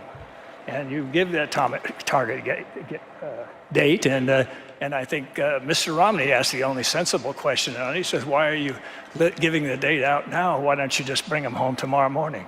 But what he said there did have a little substance. That you're exactly right with your tweet the other evening, that he was speaking at the wrong convention when he said that, because we really need, I don't really know why we're there. I mean, that's really annoying to me. I mean, I've heard the explanations. I just don't find a lot of water to tread in those explanations there. It's very slim reasons that I find we're there, and I've been trying to research that recently. He mentioned, we needed to get out of there, and I think he's right. Yeah, we have a plan for 2014. I think we should bump it up a little bit. We're poisoning this country. We're poisoning Afghanistan with our way of life, things that they don't want. I mean, that's why they're fighting still. That's why there is insurgency. They're not fighting because they're terrorists. They're fighting because they don't want the U.S. there. We're occupiers. Right. They have a right to that. It should be a military, not a police action, and we're just kind of occupying a state that we should not be occupying. I understand that it's supposed to be for a lot of training and everything, but I mean, come on, we've expanded to burning poppy fields and everything. This is our own morality that we're pushing onto another country. And that isn't correct. They want to live as they are, and we are, like you said, the occupiers. And there's a few people that would say that we're there for humanitarian purposes, right? You look at some of the issues in Afghanistan with female circumcision, just the way they treat women in general, how corrupt their democratic government seems to be, the government that we installed, right? So there's still issues that we need to fix there for humanitarian purposes. I counter with, if you're going to be an interventionist country in terms of humanitarian issues, there are many other issues that we should be worrying about. There are many issues that should take precedence over, no offense to anybody out there, but female circumcision. There's genocide going on in Africa, in southern Sudan, that we turn blind eyes to. This year, court cases are ending this year for slavery. You guys realize that slavery didn't end in the South. I live in Florida. We're still catching people for it in fields. I'm talking traditional. I'm not talking, servitude of runaway children or that. I'm talking about real people are really being treated as slaves right here in Florida, and there's court cases for it. There's several convictions for it in the last 10 years. We have to fix our humanitarian issues here before we start going there to worry about humanitarian issues. That's the best point of all. we shouldn't be anywhere else until our country is taken care of. Our own citizens are taken care of. Let's talk about our final thoughts on the RNC. I have a clip here that will illustrate my thoughts on it. Wait a minute. This isn't my world. Disappointed! Okay. We had a little bit. Yeah, definitely disappointing. There was no talk of any sort of policy. Well, we touched on that because they have no policy, and it was just a bunch of posturing either for 2016. They've hardly mentioned Mitt Romney, and he's supposed to be the guy that they're putting up there and nominating. So definitely it was a fail, and it's not going to do anything but just gin up the base.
Yeah, so I would just muted that whole segment there.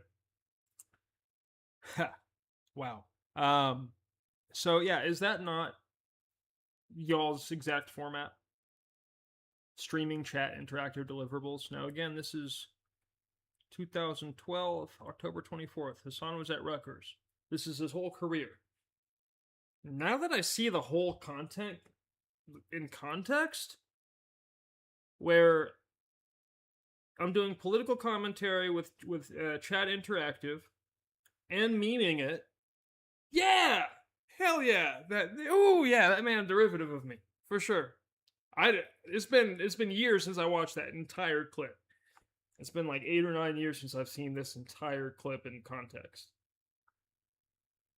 So there you go, Hassan's birthplace. Okay, back to the Photoshop.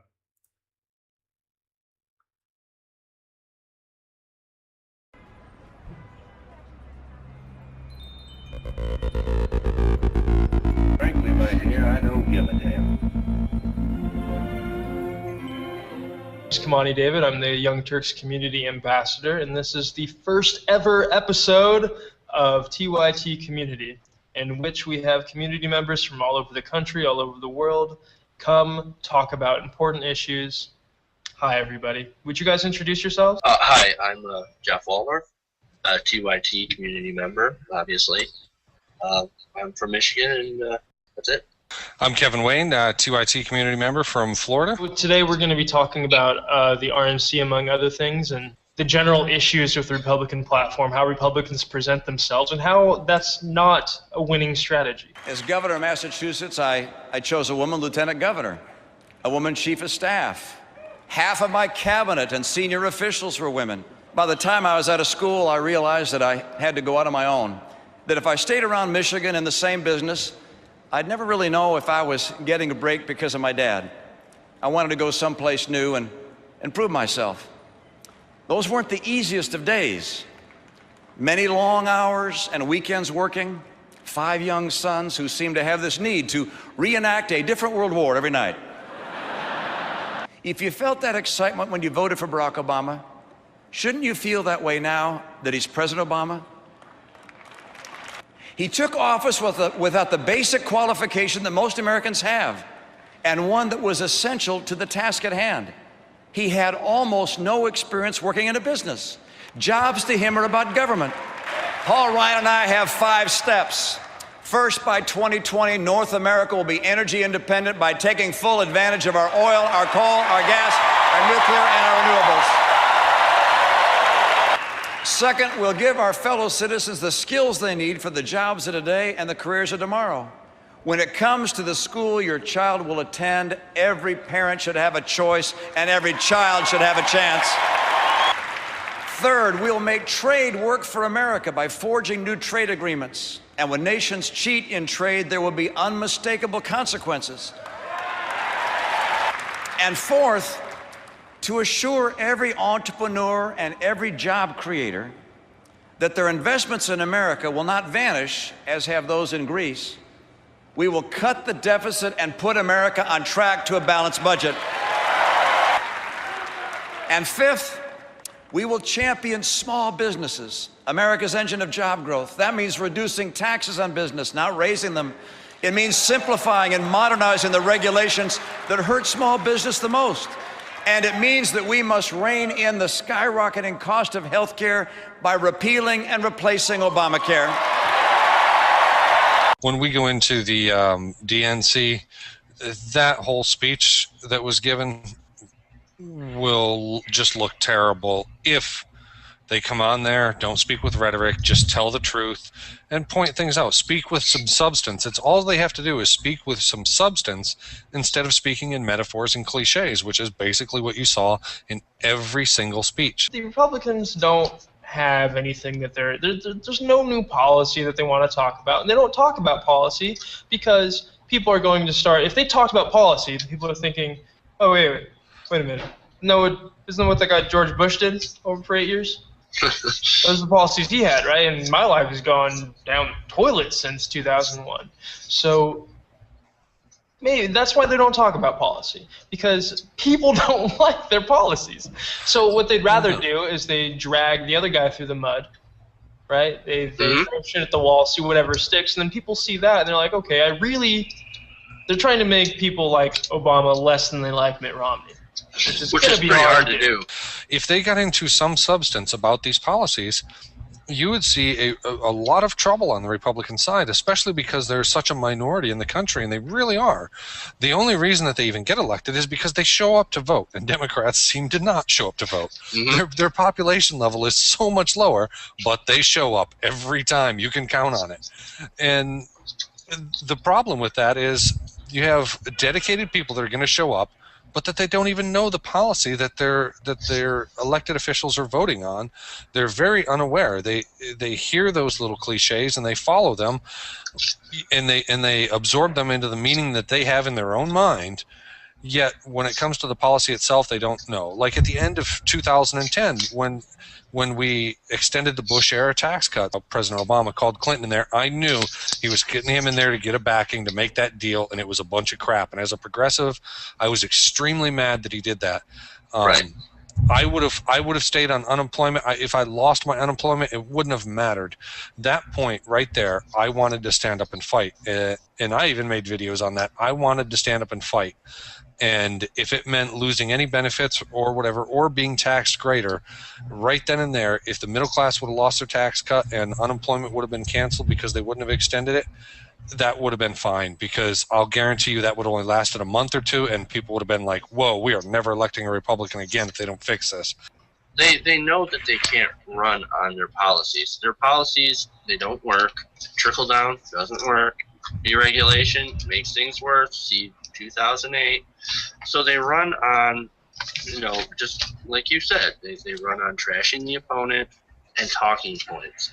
And they're great at creating a context, is what it is. There was a segment on The Daily Show the other day with John Oliver and Jon Stewart, and John Oliver just pretty much framed it exactly as what it is. When he said that, when you're talking to a woman and you're trying to get her to sleep with you, you might tell her a lie here or there, and you say, oh, I'm a gold medalist, or oh, I'm a rich lawyer or something, and you may not be any such thing. But you're creating a context in which she'll get with you, right? That's what the Republican Party is doing. They're lying to you to create this context, so that way you find Mitt Romney as an attractive candidate. They know that their policies are bad, so they run on all the social stuff. That's what they bring in. They always bring in abortion because they run on that. That's the only thing they can run on. True. They definitely run on their social issues, and they do want big government, whether they want you to think that or not. If they didn't want big government, they would not take our government and push it into Canadian policy. I mean, we try to influence Canada's policies from the Republican side. And no, it's true. And that is done from a completely Republican side, like the war on drugs, and we try to push that onto them. I mean, we have no business doing that. What they want is what they want. So you can't tell me they don't want big government. Matter of fact, they don't just want government here; they want government into other countries. So it's kind of strange, when you hear that that government size argument as part of the rhetoric as well. To sort of further on what Kevin was saying there before too, the way a lot of people vote is based on these TV ads and soundbite cliches that go on, and quite honestly, I mean, while I would never tell anybody not to vote, the worst thing the only thing worse than not voting is being an uninformed voter. Very true. Absolutely agree. Very true. Exactly, and that's one. That's one of the major problems with how these campaigns are run too. You're not going to get an ad that goes up there and where Obama says, "Hey, I gave the middle class a federal tax cut during my first term." Like that hasn't happened yet, right? That should happen, but it hasn't happened.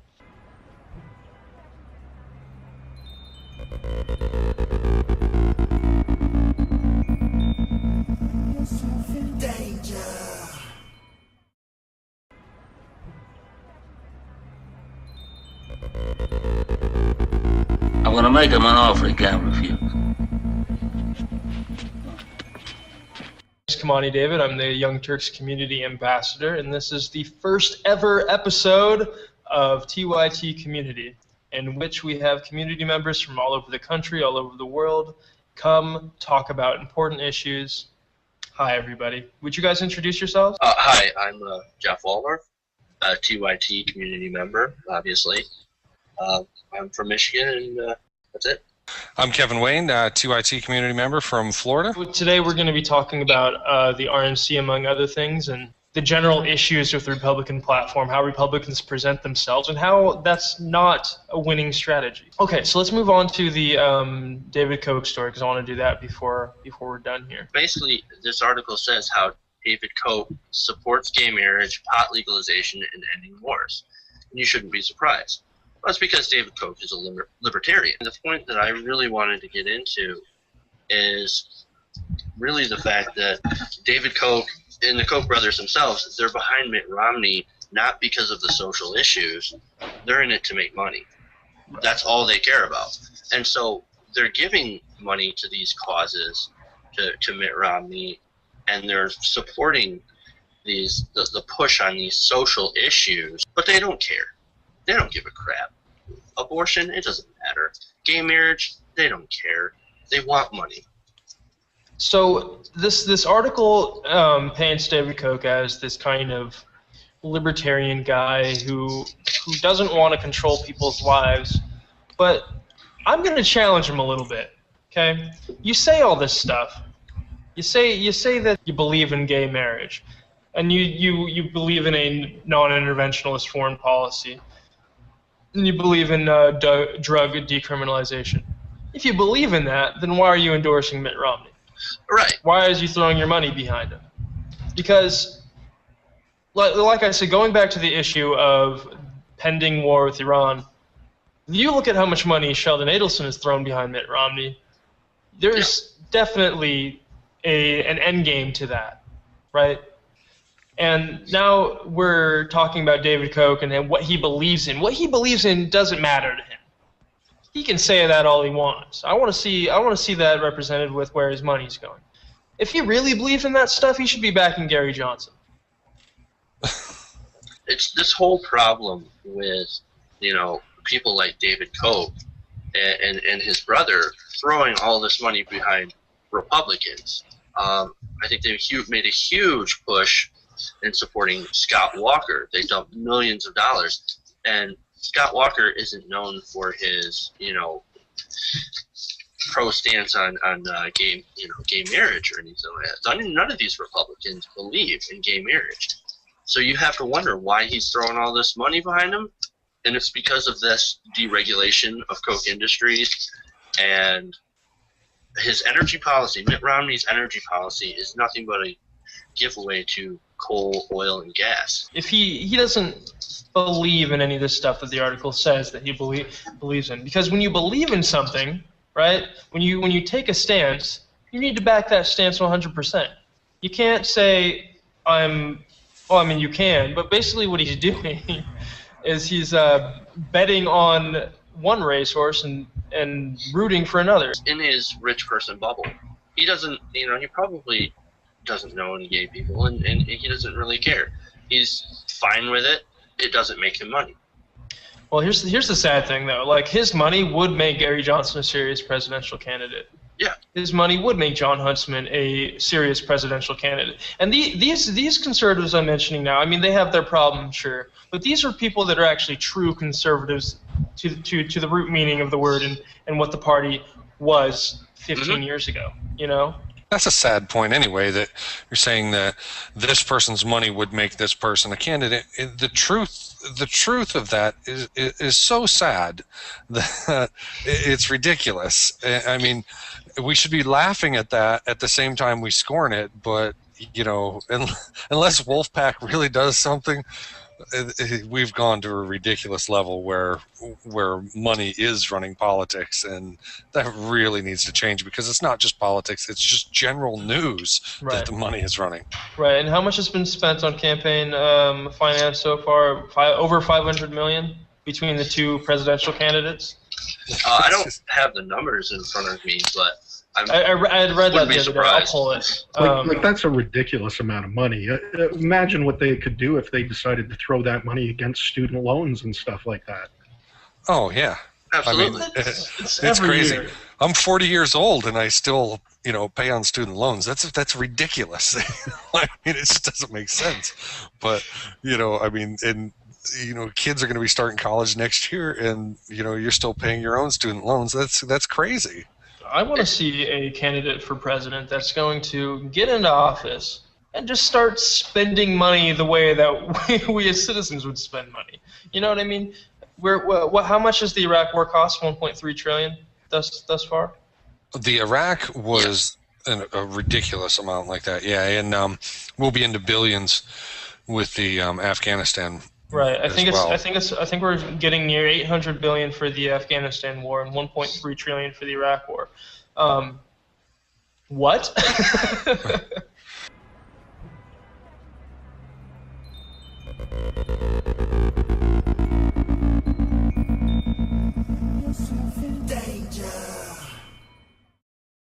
You don't understand. I could have had class.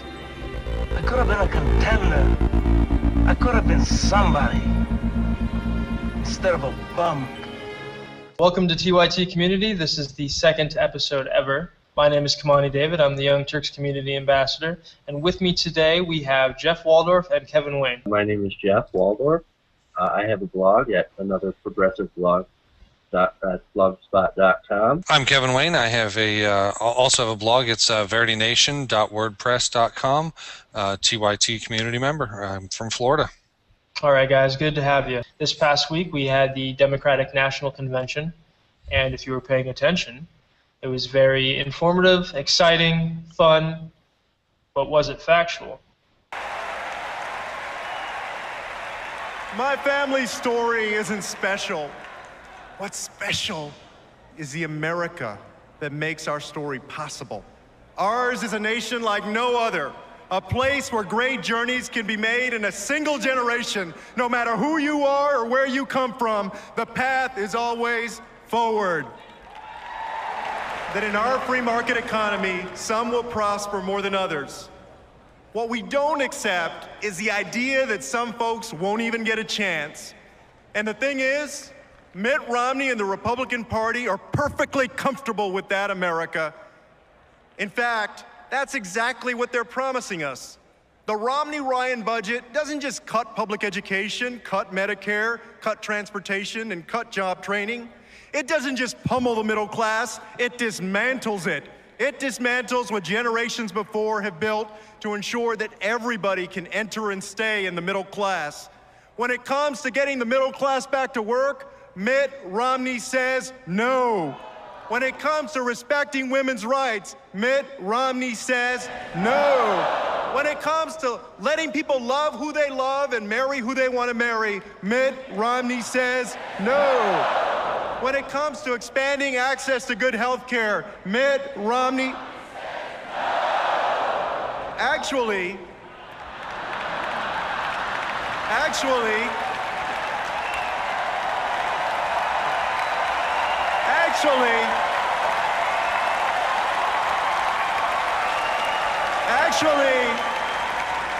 Mitt Romney said yes, and now he says no. With the wisdom of our founders and the values of our families, America prevailed. With each generation going further than the last, America prevailed. And with the opportunity we build today for a shared prosperity tomorrow, America will prevail. It begins with re-electing Barack Obama. It begins with you. It begins now. Que Dios los bendiga. May God bless you. I thought it was actually a pretty powerful speech. I like where he pointed out where Mitt Romney would cut Medicare, with the Paul Ryan plan, education. I also like how he pointed out how Mitt Romney says no, getting the crowd into it on women's rights, gay marriage, and that little stab at Mitt Romney with the health care in Massachusetts. I thought that was really great. Well, I mean, obviously, as a progressive, everything he said, is very energizing, and I did appreciate that portion of it, and his little dig on Romney as well was kind of an important dig to make. I mean, there's a lot of independents out there, and I think maybe he finally spoke to them. Everything he had to say, I think he kind of spoke to that crowd, and not really a lot to the independents. He energized the crowd more than anything, which was necessary. Right. So Julian Castro mentioned something that was very important for the Obama campaign, and it's kind of their motto this year for this election year. The path is forward. Now, Julian Castro also spent a good portion of his speech advocating for equal opportunity. What do you guys think the differences are between Mitt Romney and Barack Obama in terms of providing equal opportunity for the regular citizen of the United States? Equal opportunity for the regular citizen of the United States? I mean, I don't really think there's a comparison there, and I think everybody knows it. That begins more of an us against them fight. I mean, I don't know what you guys think about it, but I mean, I see some hard battle lines drawing of us against them, and not. I don't even think Romney understands the regular citizens of the United States. I definitely see the disconnect that Romney has. He doesn't understand the middle class. He doesn't understand the poor. He just like you had pointed out earlier, Kimani, how remember that he had said, oh, if you need to start a business or if you want to go to college, you can just borrow money from your parents. Well, I certainly know that I could never borrow money from my parents to go to college. I'm racking up debt, as we speak, in college tuition. And so I don't think he understands how the rest of us live. I don't think he knows what would make things equal, because he doesn't see that things are unequal. Just to make it clear for our audience, equal opportunity does not mean everybody gets to live a life like Mitt Romney. We're not trying to take him down from his life to make everybody else live the same way, but we do want everybody to have the same chance. That is the progressive stance on equal opportunity, which means that if I go to, say, Beverly Hills High School, and you go to Compton High School, we should be able to get into the same colleges, but that's not the case as it stands. Class is a result of largely of where you're born and who you're born to. It doesn't really have much to do with your own work ethic. Now, there's plenty of people that work themselves out of one class and into another, but should that be the case for everybody? You can't expect people to have to work harder. It is great that they do, and those individuals stand out, and that's a fantastic thing in society. Those individuals help bring people around them up as well. I mean, when you have somebody who rises like that, out of nothing into something, we'll say in those terms, even though they sound derogatory, they bring people around them up as well. That energy tends to spread. But as long as you have the same opportunity, and what you were mentioning about the two different schools, I don't care which one you go to, you should be able to get the same education. The same education should be available to you in this country, whether you're the poorest or the richest person. It doesn't matter. The very same education should be available. This goes back to Kimani's point once again, is that as progressives, we don't want equal outcome. We want equal opportunity. And that's the thing that a lot of conservatives seem to get wrong. They want us all to. They think that we're going to just spread all the wealth around. That it's going to be some sort of communist whatever, and that's not what we're going for. We just want an equal shot at the American dream, and let the rest be up to us. Julian Castro brought up a very key phrase, I think, in his speech.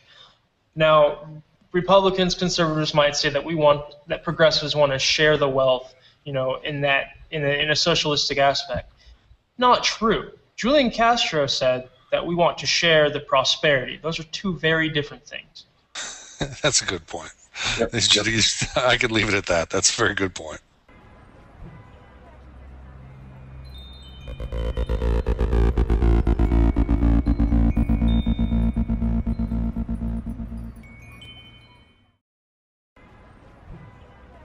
It measures neither our wit nor our courage, neither our wisdom nor our learning, neither our compassion nor our devotion to our country. Welcome to TYT Community. This is the second episode ever. My name is Kimani David. I'm the Young Turks Community Ambassador. And with me today, we have Jeff Waldorf and Kevin Wayne. My name is Jeff Waldorf. I have a blog at another progressive blog at blogspot.com. I'm Kevin Wayne. I have also have a blog. It's veritynation.wordpress.com. TYT community member. I'm from Florida. And next up, we have the former governor of Michigan, Jennifer Granholm, speaking at the Democratic National Convention. The entire auto industry and the lives of over 1 million hardworking Americans teetered on the edge of collapse, and with it, the entire manufacturing sector of this country, and we looked everywhere for help.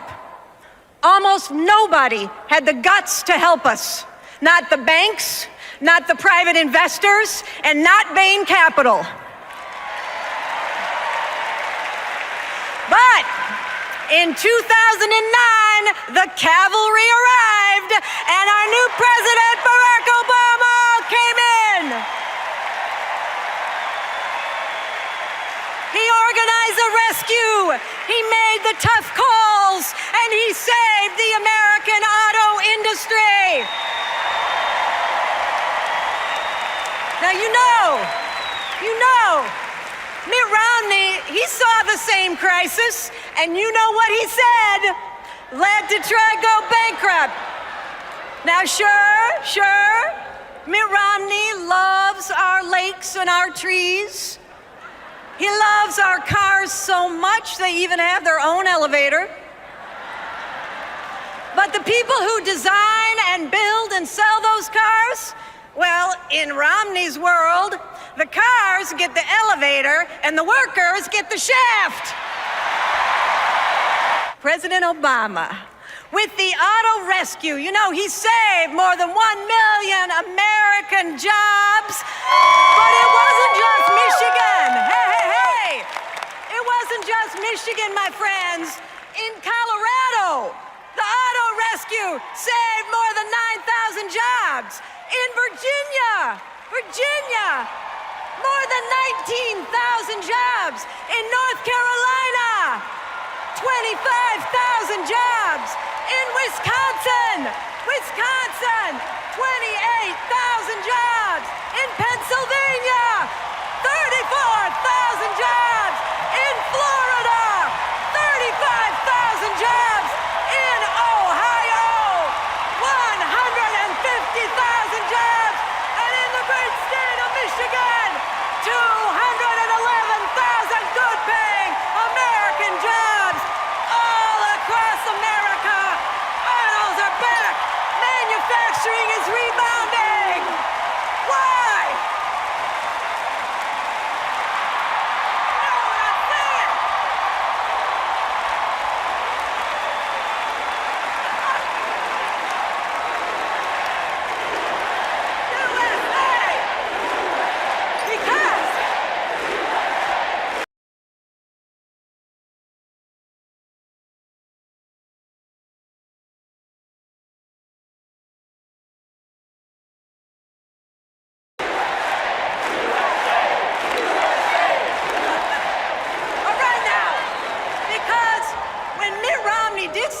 Detroit go bankrupt, who took the wheel?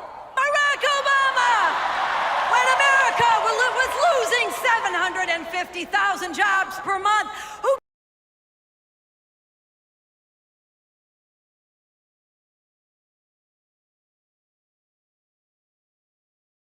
gave us a lift? Barack Obama! When American markets broke down, who jump-started our engine? Barack Obama. And when America needed it most, who got us rolling again on the road to recovery? America, we need to rev up our engines in your car. Let's take a look at what she had to say. I jumped in. Is for I know, I heard. I'm so happy I taught you what they were. You did. You taught me what's up, and then I bought an ape. Is this a gem? I got an ape too, because I saw you on the show with people, and you said you got on MoonPay, so I went and I copied you and did the same thing. You did? Mm-hmm. This is disgusting. These apes are straight up trying to fucking milk their audience, dude. That's it. There's nothing. Is for reverse in this this election, we are driving forward, not back. Let's re-elect our great president, Barack Obama. I really like the speech. I have to admit that. I had mentioned it before. It kind of makes some people mad. Some people are tolerable of it. That it reminded me of the old soapbox politics where you stand up and yell and everything. But when you come to substance of it and the energy that she brought with it, I mean, it'll bring chills up the back of your spine if you believe in those things. And let's be honest, there's not much to say about that except she come out there and started bitch slapping people with facts, and you cannot deny the amount of jobs that were created from that package, and she brought it. Whatever she was on, I want some. It was such a high energy speech. She had the crowd going. She railed against Spain. She went after Mitt in his op-ed, let Detroit go bankrupt. She even went after his car elevator. It was great. I don't think I've seen the crowd so worked up. I don't think President Obama had the crowd worked up that much. So, and she used to be my governor, and I'm very proud to say that she was my governor. That speech, the energy, the fervor behind it, just the patriotism, that's patriotism right there, where you're celebrating what your government is doing for you, for your citizens. That was it was powerful. And Jennifer Granholm, I love you for that. And she's awesome. She's a host on Current, and she does a great job in the War Room. When you go up on stage and speak about your country, that's how you should sound. That's how proud you should be of it. Just one little doubter. She said that when the audio industry needed help, nobody came to her rescue. Except, and I hate giving me any credit, but except for the man George W. Bush, who passed the first economic stimulus package while he was still in office. I want to know from our panel here, was her speech, as patriotic as it was, a little disingenuous because she gave no credit to President Bush for his first stimulus package? I don't find that it's disingenuous for that reason. But I do definitely feel that President Bush, whether progressives want to hear it or not, does deserve a little bit of credit, for his part in that. I mean, the guy did a lot of bad things, but that was a good thing. She might have left it out, but what she was trying to focus on is where we want America to go and what this president is trying to do for workers of America, for everybody. Let's consider all the people as a collective and try and help everybody. That's the focus of this president. I don't think that it was a disingenuous or that she was being disingenuous because of the format and where she was speaking. I think the people should know, but that's where it would end. I mean, it's up to people to know that she wasn't really being disingenuous, but yes, he does deserve some credit. Yeah, definitely. We got to keep it real around here. George Bush, $17.4 billion to help save the auto industry in the stimulus bill. I mean, it may have been packed with some other things that aren't so good. Lack of regulation. This is an ad. This is a hashtag ad. And the hashtag ad is basically saying, hey, give me your money, dumbass. Give me your fucking... Let's take a look at what she had to say. I jumped in. I know, I heard. I'm so happy I taught you what they were. You did. You taught me what's up, and then I bought an ape. Is this a German I got an ape too, because I saw you on the show with people, and you said you got on MoonPay, so I went and I copied you and did the same thing. You did? Mm-hmm. This is disgusting. This is disgusting. These apes are straight up trying to fucking milk their audience, dude. That's it. There's nothing. This is an ad. This is a hashtag ad. And the hashtag ad is basically saying, hey, give me your money, dumbass. Give me your fucking money, you stupid fuck. That's what this hashtag ad is. I hate it. I hate it. I hate cryptocurrency so much. I hope all these rich people lose all their money. I'm sorry. I hate crypto. I fucking hate the NFT shit. I hate the apes. They're such transparent fucking Ponzi schemes. I hate it so much. I'm going to end up watching that.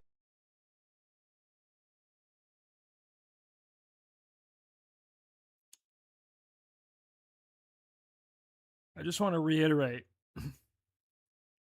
because I got tired of watching politics from 14, 15, 16 years ago. The point I'm making here with this screen display is this is a publishing framework called Streaming Chat-Interactive Deliverables. That is what Hassan does as a career. That's what he publishes. I come from the same platform that we both did, that we both joined immediately after undergrad, and I established that publishing framework at that platform while he was still at Rutgers, before streaming was ever a popular genre at all. This is my hat to hang on for Streamer University, by the way. Also, the clout of being one of James Earl Jones' grandnephews, but it is what it is. Said, hey, we can change the world. I have the precedent in co-publishing. And then I don't remember if we ever met. People tell me we did. That Hassan was in studio for 2 weeks while I was there. I don't remember that. But anyway, I'm reintroducing myself. I say Dave Rubin is a clown. So true. Absolutely true. And then I say, love me some Dave Kohler, though. Dave Kohler is a producer at TYT. I wonder if Dave Kohler does not like... If I know Dave Kohler well, or at all, I bet you he doesn't like Hassan at all. At all. At all, at all. Like, at all. Can't tolerate him. Like, that kind of thing. And that makes sense. I'm right there with Dave.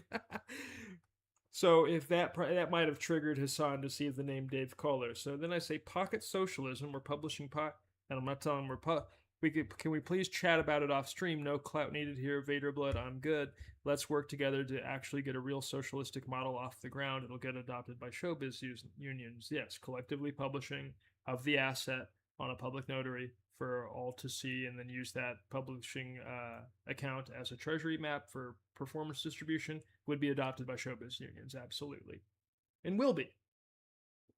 I need help with the infrastructure, and I can't get help with the infrastructure without a few hundred people adopting this all at once. One, so I can fix my life and fix the stability issues that we have.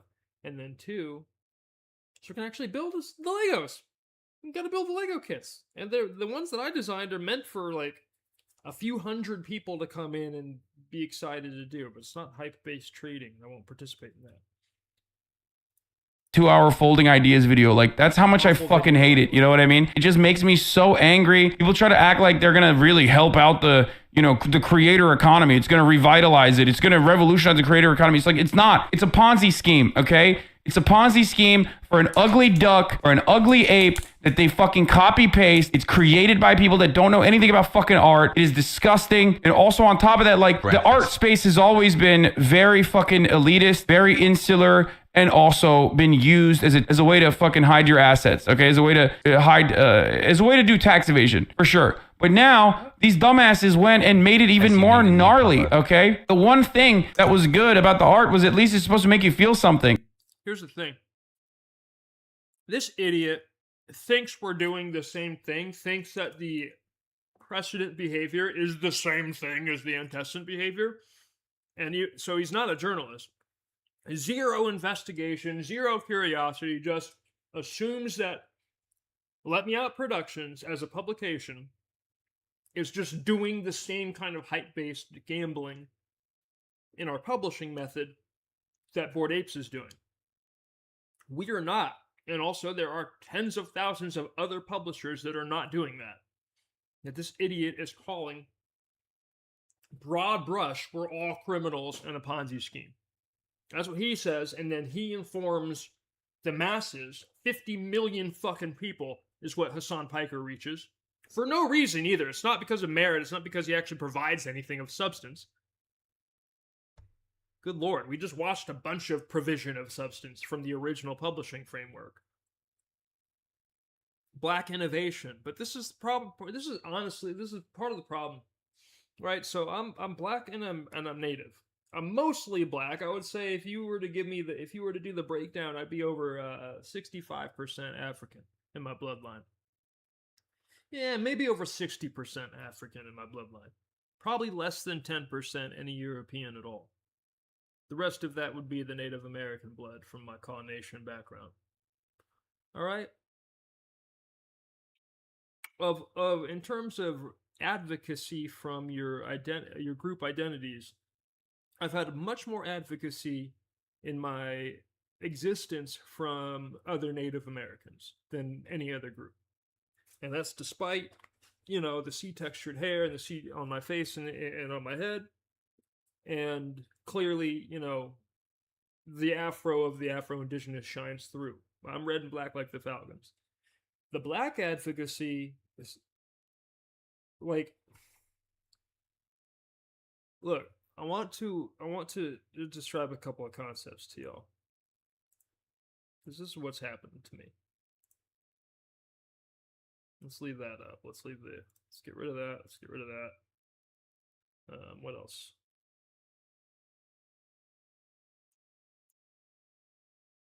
Get rid of his son. Okay.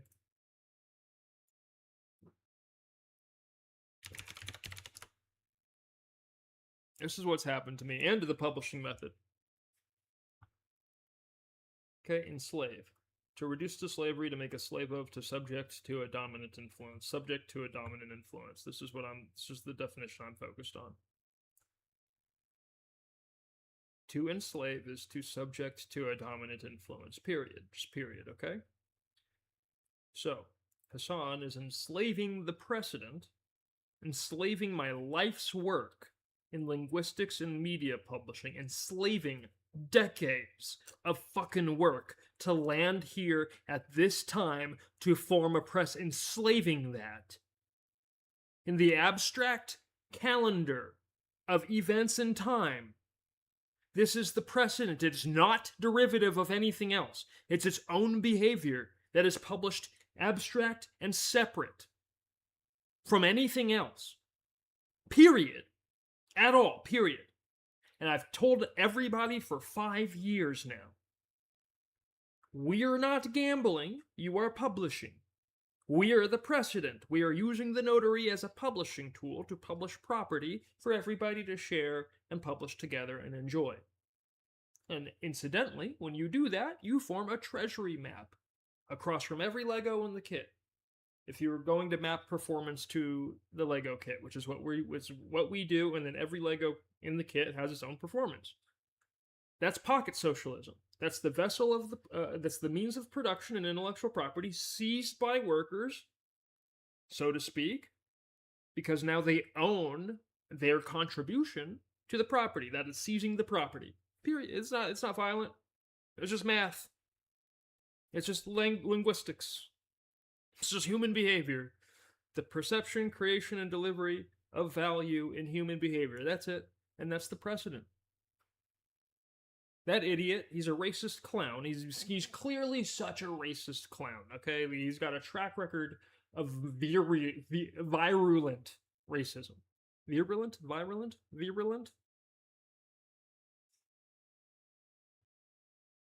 Okay? So here, he just assumes, he doesn't do any investigation. He just assumes that the precedent is subject to the antecedent. So that's what he's telling you. That's what he's telling his audience. Oh, guess what's going to happen to you, okay? You dumbass. Guess what's going to friend of the show, Paris Hilton. Let's take a look at what she had to say. I jumped in. I know, I heard. I'm so happy I taught you what they were. You did.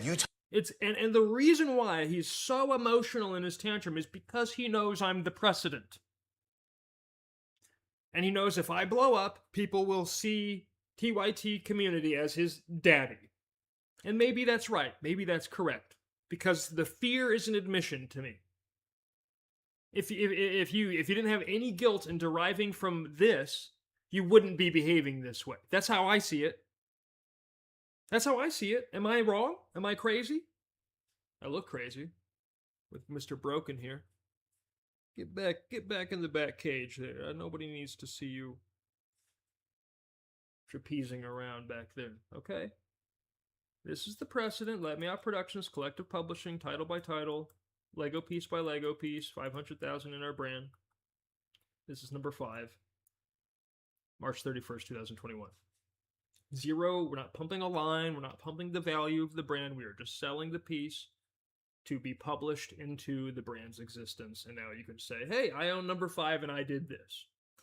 what is it that you do with the pieces? Well, there's 15 things you can do, but the main thing we want people to do is to learn the collective publishing model from us as a source, buy a piece of the brand to say thank you for the information, and then express a guided process in their own publication into the market. And that's what Pan-African United Community Advocacy has done. And you can buy one of their publishing titles off paca.org. In fact, I'm going to go to their own.paca.org.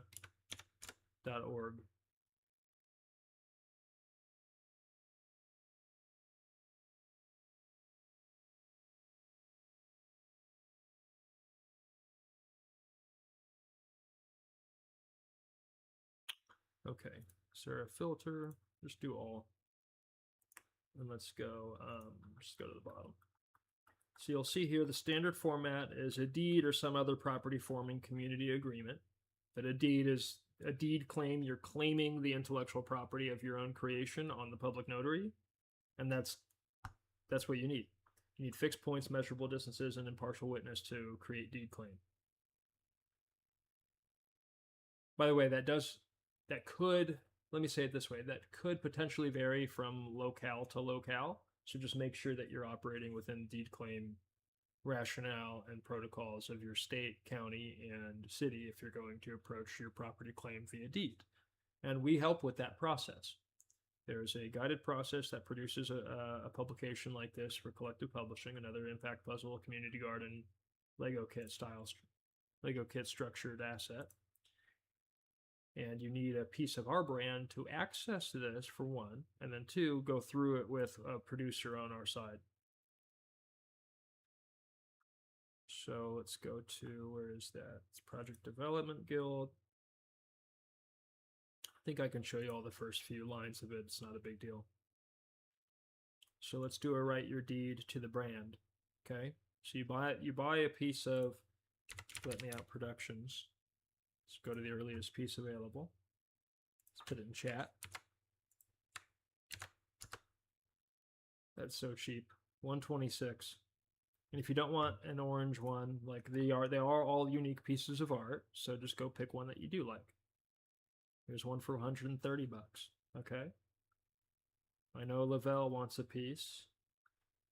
I think a fun piece for Lavelle. Abundance mindset, but I'm not looking to be extractive either. I mean, and you know, look at the numbers. This was a tile that I took a photograph of, and then I pixel painted over the photograph. One of my favorite forms of art expression. So it's about $200. Put this in chat as well. So you buy this, you go, okay, I'm going to buy a piece of Let Me Out Productions for $200, and I will express it into my own co-publishing vessel again and again and again. That never expires. It's also legacy, which means that you can pass ownership of this title on to whoever you want. It's property. You have authority over who owns it after you. If you'd like to sell it, you absolutely can.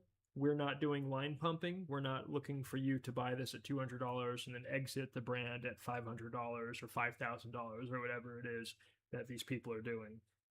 What we'd like you to do is buy this for $200, express your own co-publication, and then be in a $300,000 position across from the co-publication like Paca is. And I can show you the metrics. Direct, okay? So your total tokenomics with $3, $4 publishing titles right now is $126,000. If all 16,000 publishing titles in Pan-African United Community Advocacy, aka PACA,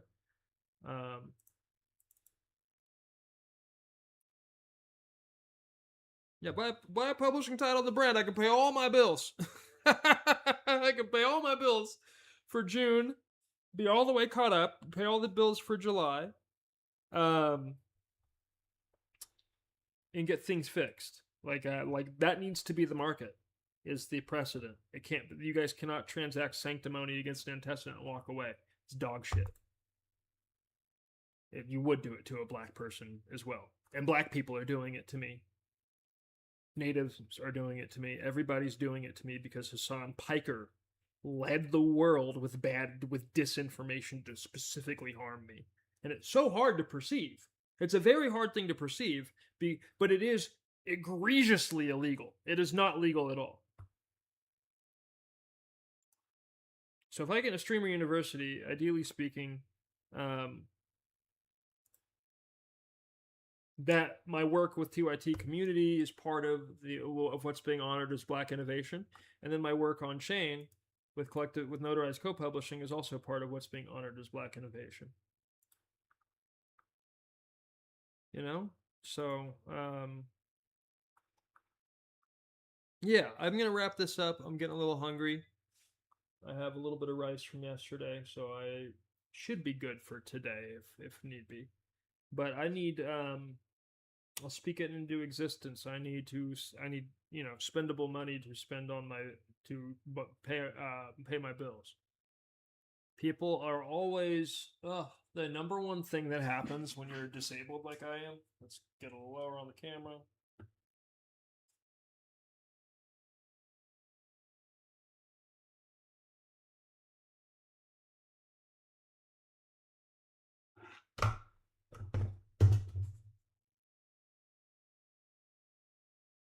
The hell?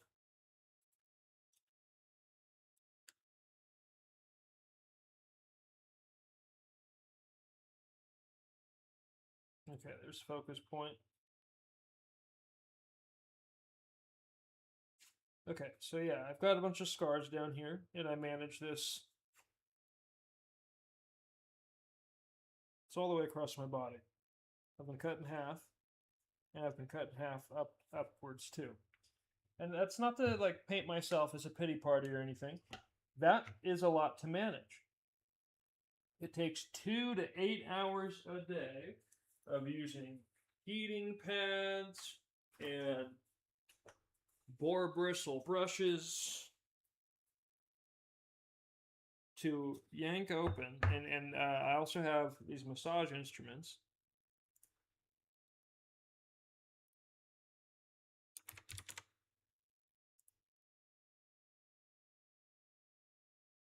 to yank out, because people that are watching this don't know me, and you don't know why I have a marginal economy. Usually people with marginal economies like are on drugs or something, and you're thinking, okay, I'm gonna give this guy money, he's gonna go spend it on drugs. No.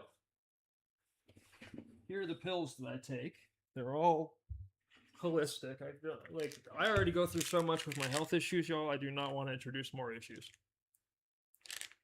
The mental health struggles of being being completely buried by gambling and fraudulent narrative, that's its own thing, but drugs would not be an escape for that. So got my vitamin, I've got my gallstone breakers, Tranca Piedra, I've got Cascara. These can be expensive. Cascara Cigara. I've got I've got magnesium around here somewhere.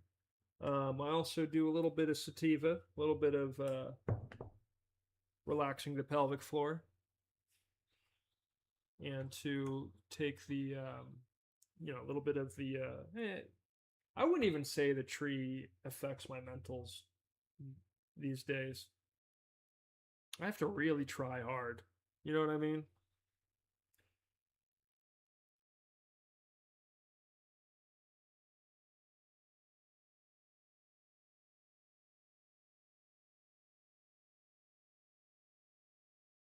Okay. How long have we been streaming? 2.5 hours. This is what my intestines look like on the inside. This is what they look like on the outside. And so my economy is marginal because I miss time. And I miss time in ways that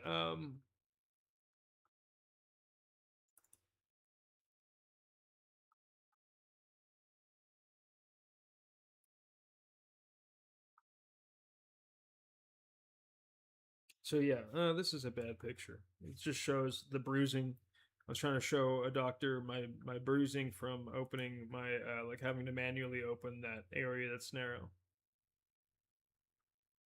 before I figured out a better way of doing this. This photo is from what, like 2018 or something?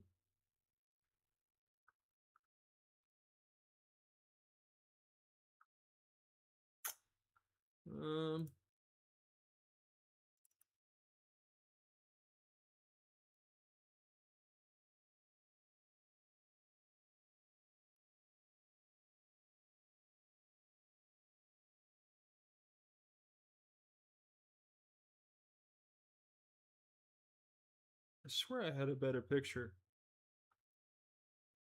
Where is that? It's not on desktop, is it?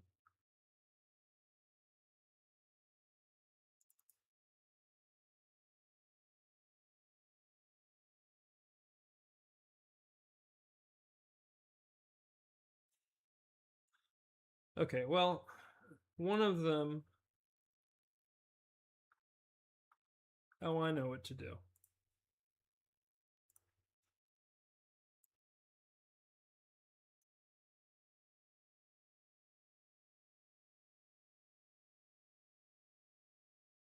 Okay. So one of my scars goes from here, they looped around the belly button, and then all the way down there. Okay? And then another one of my scars goes from here. This is the one that I did when I was an infant. Go all the way over here. I've got one big one there. I've got one there. I've got one there and one there. So 6 incisions in total. I'm gonna put that over here too. I'll complete the image for you guys. Okay, so it's like a face. That is the belly button's the nose, and you have an eye, and then the like a contour line, and then the mouth.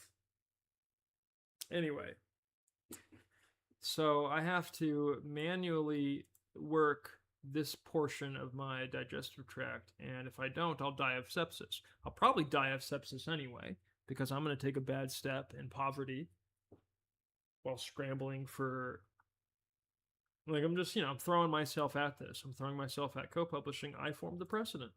We really shouldn't be any other. It's March 31st, 2021. I'm a behavioral scientist, like, honest to, like, I hate that part so much because it's a recent problem. This has never been an issue in my career except for when I say, hey, I've established a publishing behavior again. Here's the first one I've established. Here's the second one I've established.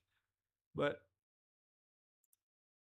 we have people obfuscating, basically Hassan, obfuscating the second one because he uses the first one, and he uses the first one to obfuscate the second one. It's complete Black Mirror level dog shit. But as long as people enjoy sanctimony, that was the other portion. So, subject to a dominant influence, if that dominant influence is the sanctimony that he sold everybody against using the tool of the public notary,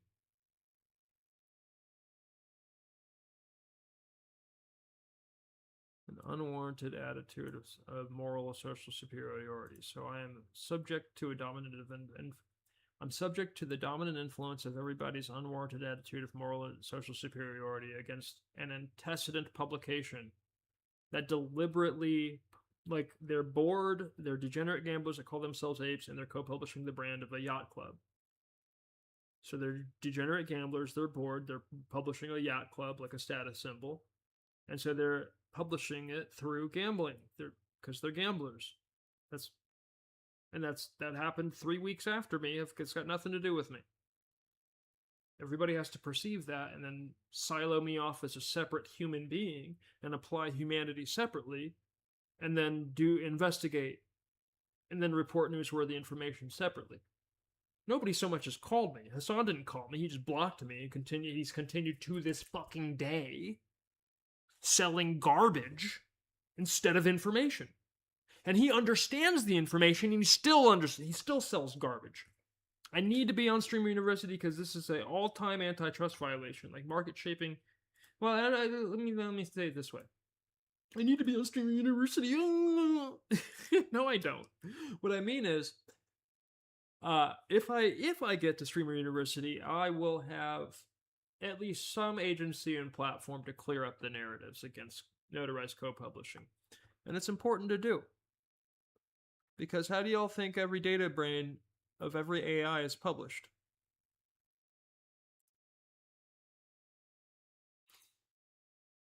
We went through, I'll keep on bringing this up. I've got, this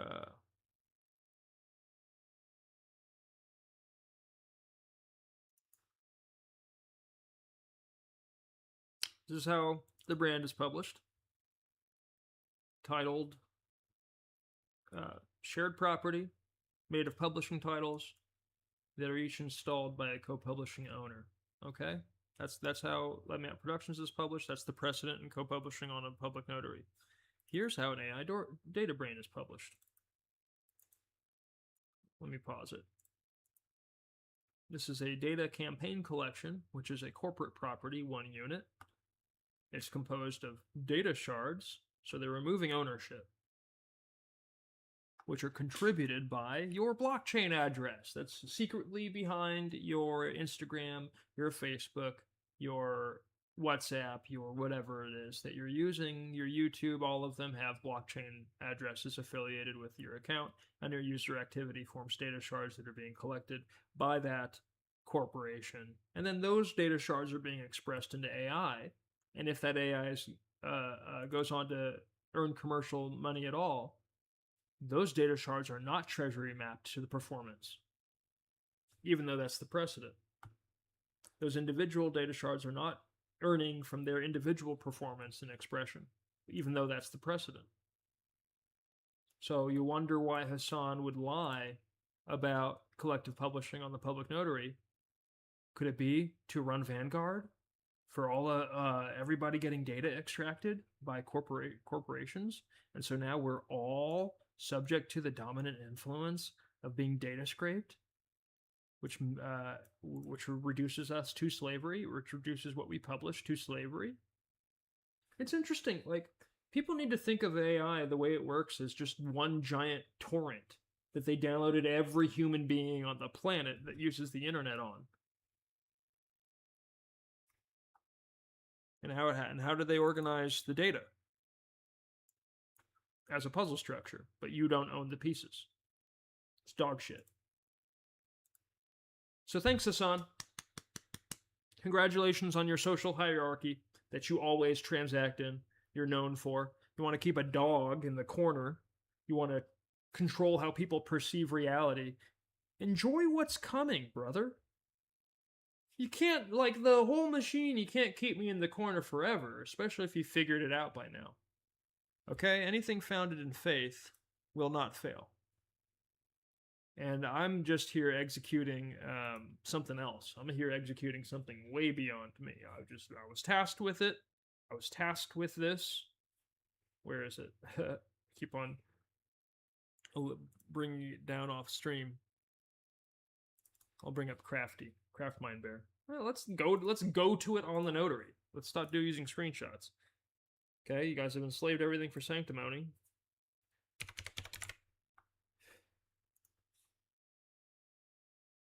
I'm telling you, corporations figured out what blockchain was day one, or maybe like 4 or 5 years into. They figured out day one on everybody's mission to mass adopt, and they screwed up the mass adoption with narrative. And then they're using it and trying to run by and establish market precedent with the way that they're using it and the scale that they're using it at. It's dog shit behavior. Everybody who is doing that will burn in hell. I like, if you have any belief in what this is fishes and loaves, and it's flipping the tables on the gamblers inherently because we're first. March 28th, 2021. This is Crypto Bear, Craft Mind Bear. It doesn't have any merch up, sorry. If you want merch from the Bear line, you have to get merch that has been published by a co-publisher, and Wolf of White Mountain has not co-published any merch. He's not on our Discord. He hasn't submitted any designs with his bear according to vendor specs that are then approved by our Bear Keeper team. which you could be a part of if you own a bear. Interesting. Somebody made $1,000 sale on the OpenSea contract. I kind of need to see that. I kind of need to see that thing. When was that?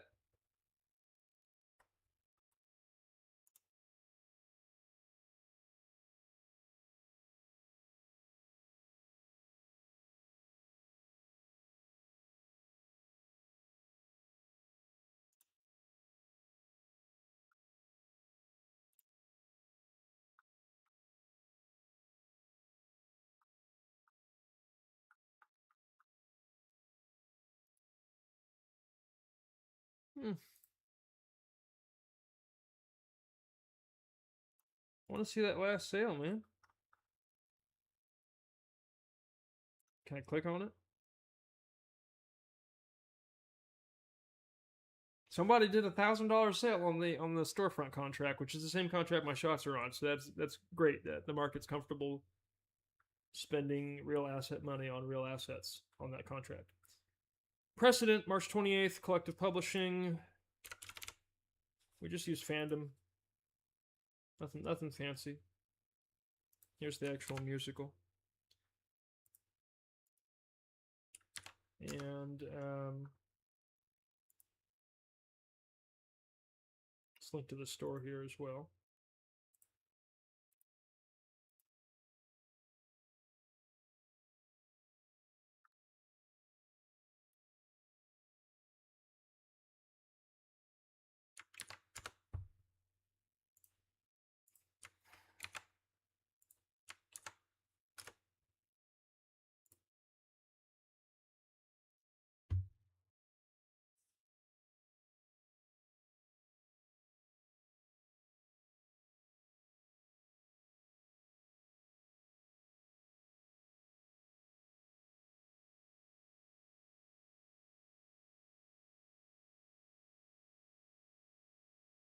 I'm telling Lavelle I discussed abundance mindset a little bit on stream today.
Puzzle structured.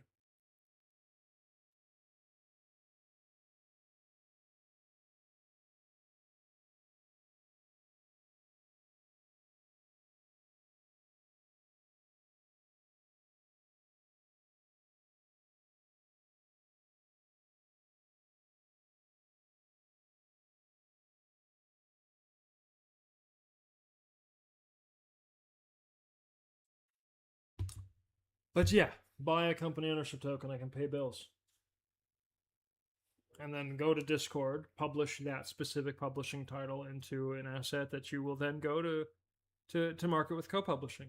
And as far as infrastructure, we don't have any of our own infrastructural tools. We just use, for now, I'm going to recommend that people launch their contracts and launch their publishing efforts at Manifold, because you can do bulk uploads there, and you can make a bunch of publishing titles ahead of time and then upload a lot at once. So it's manifold.xyz. We'll discuss that on another stream. So this is a manifold.xyz to launch your contracts. And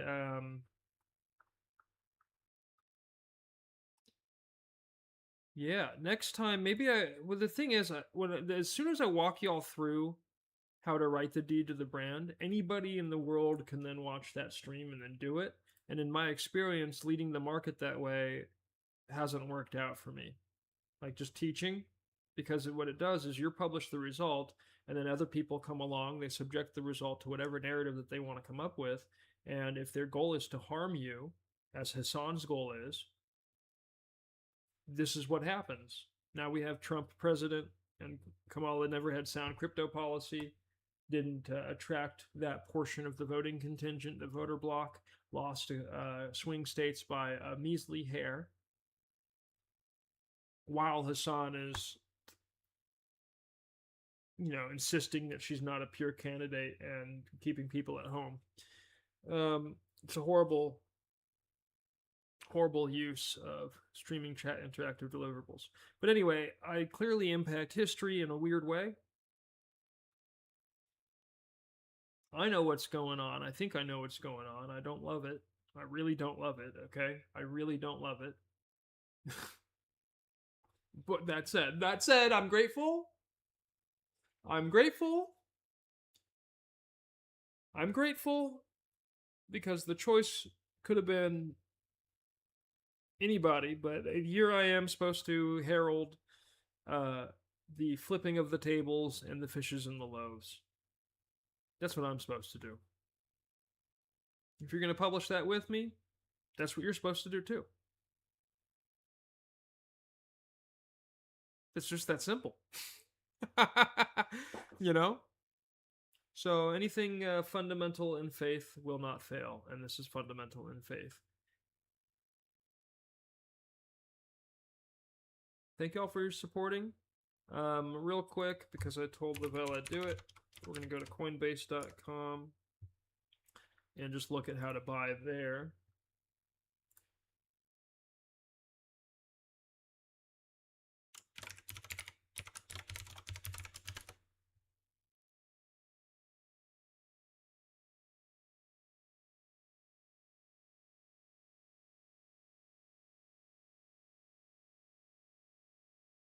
Okay, so here I'm on Coinbase, where it's really easy to buy cryptocurrency. They have a subscription service, I think it's $15 a month, where you don't pay any fees to them for as an exchange. And then you're able to just only pay network fees. So if you're going to be on crypto a lot, and you're going to be using this for everything, and you're going to be moving a lot of value through Coinbase, I'd pay the subscription. I've done it a couple of times when I can afford it. As you can see, I think I have 1 cent of value in my Coinbase account. That's amazing. And I can just buy, I can buy Bitcoin here. Lavelle needs Bitcoin, so let's go Bitcoin. I think it was $300. I already have my PayPal connected. I can buy up to 1,000 on my PayPal. So I review order. I don't have any money in my PayPal for now. I review order. The Bitcoin is purchased, and then once it's in the account, I go into the crypto side. What do I have? Okay, fine. I go in here. Let's just pretend this is Bitcoin. Oh, it's not tradable on Coinbase. Fine. Oh, I'll just do it with Bitcoin. I can send. Okay, let me do it as a thing. I get it. Fine. I get it. I'm broke. I get it. So many things want to rub my face in it every day. The thing is, I don't care. It doesn't define my value as a human being. I've had money before, not a lot, but a couple $1,000 in the bank, been comfortable. Okay, so here I'm in they let me have Productions Prime. I'm gonna go to the Bitcoin address. I'll hit copy. So I've got my Bitcoin address copied. I'll hit send. Let's just pretend I have the $300 in there. And by the way, if you are doing business and you want to send to another human being for any business, the reason why you'd send it to your MetaMask first is so your MetaMask address is participatory in the receipt system. So you can say, hey, that's me, in case if there's any issue that ever comes up. You can point to your MetaMask address and say, that's verifiably me, and I'm the one who exchanged the value for whatever product, service, experience, or good, whatever is going on. But that's why you do that. Remember, it's all about the records. That's really what it's about. Here, I can send directly to the person as well from my Coinbase, but this is an exchange address, and it can change. I think with Coinbase, your addresses are always your address. I've never had an address formed on Coinbase for exchanging that is like generally used for anything else. But you don't have the keys, so there's no private key to anything on Coinbase. So the record would show that it's a Coinbase address and not your private address, and that's the whole point. So you'd want to buy it and send it to your MetaMask and then do your purchasing. This is one of the easiest ways to buy cryptocurrency because it just links with your PayPal, Venmo, but so does the MoonPay, so does the MetaMask interface. And with that said, I think I'm going to stop the stream, short of 3 hours.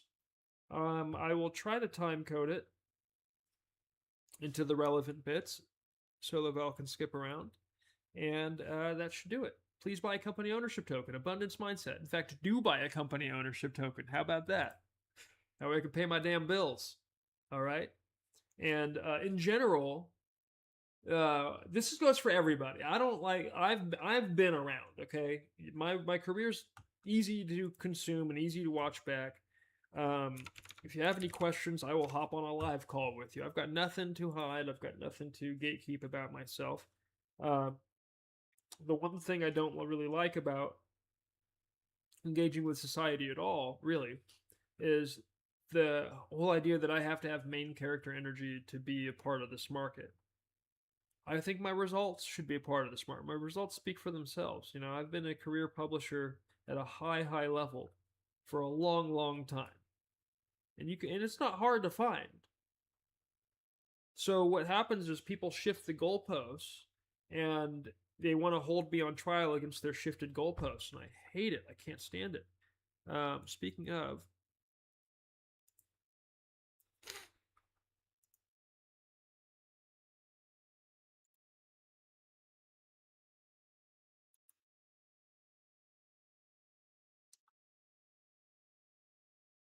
well, that was a block shot.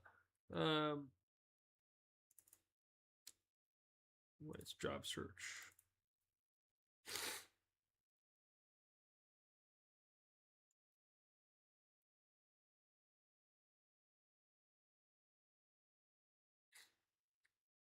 When I try to work in the for-hire economy, I apply often as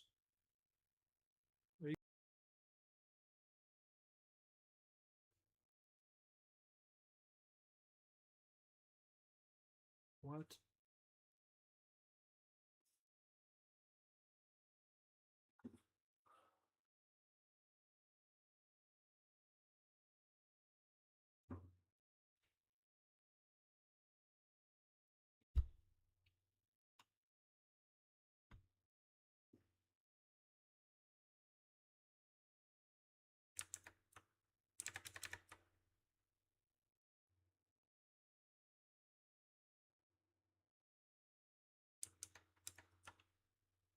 Y'all, my computer just tanked out, so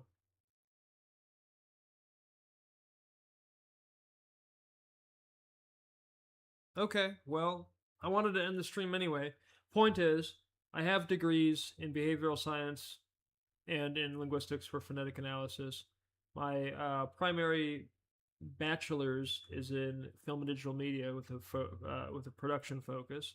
And while the academic body would never consider film and digital media a linguistics degree, I think anybody who has a film and digital media degree would inherently agree that it is linguistic in nature. Yeah, okay. That's a bummer. This whole thing tanked. Let's just cold stop and reset. Goodbye.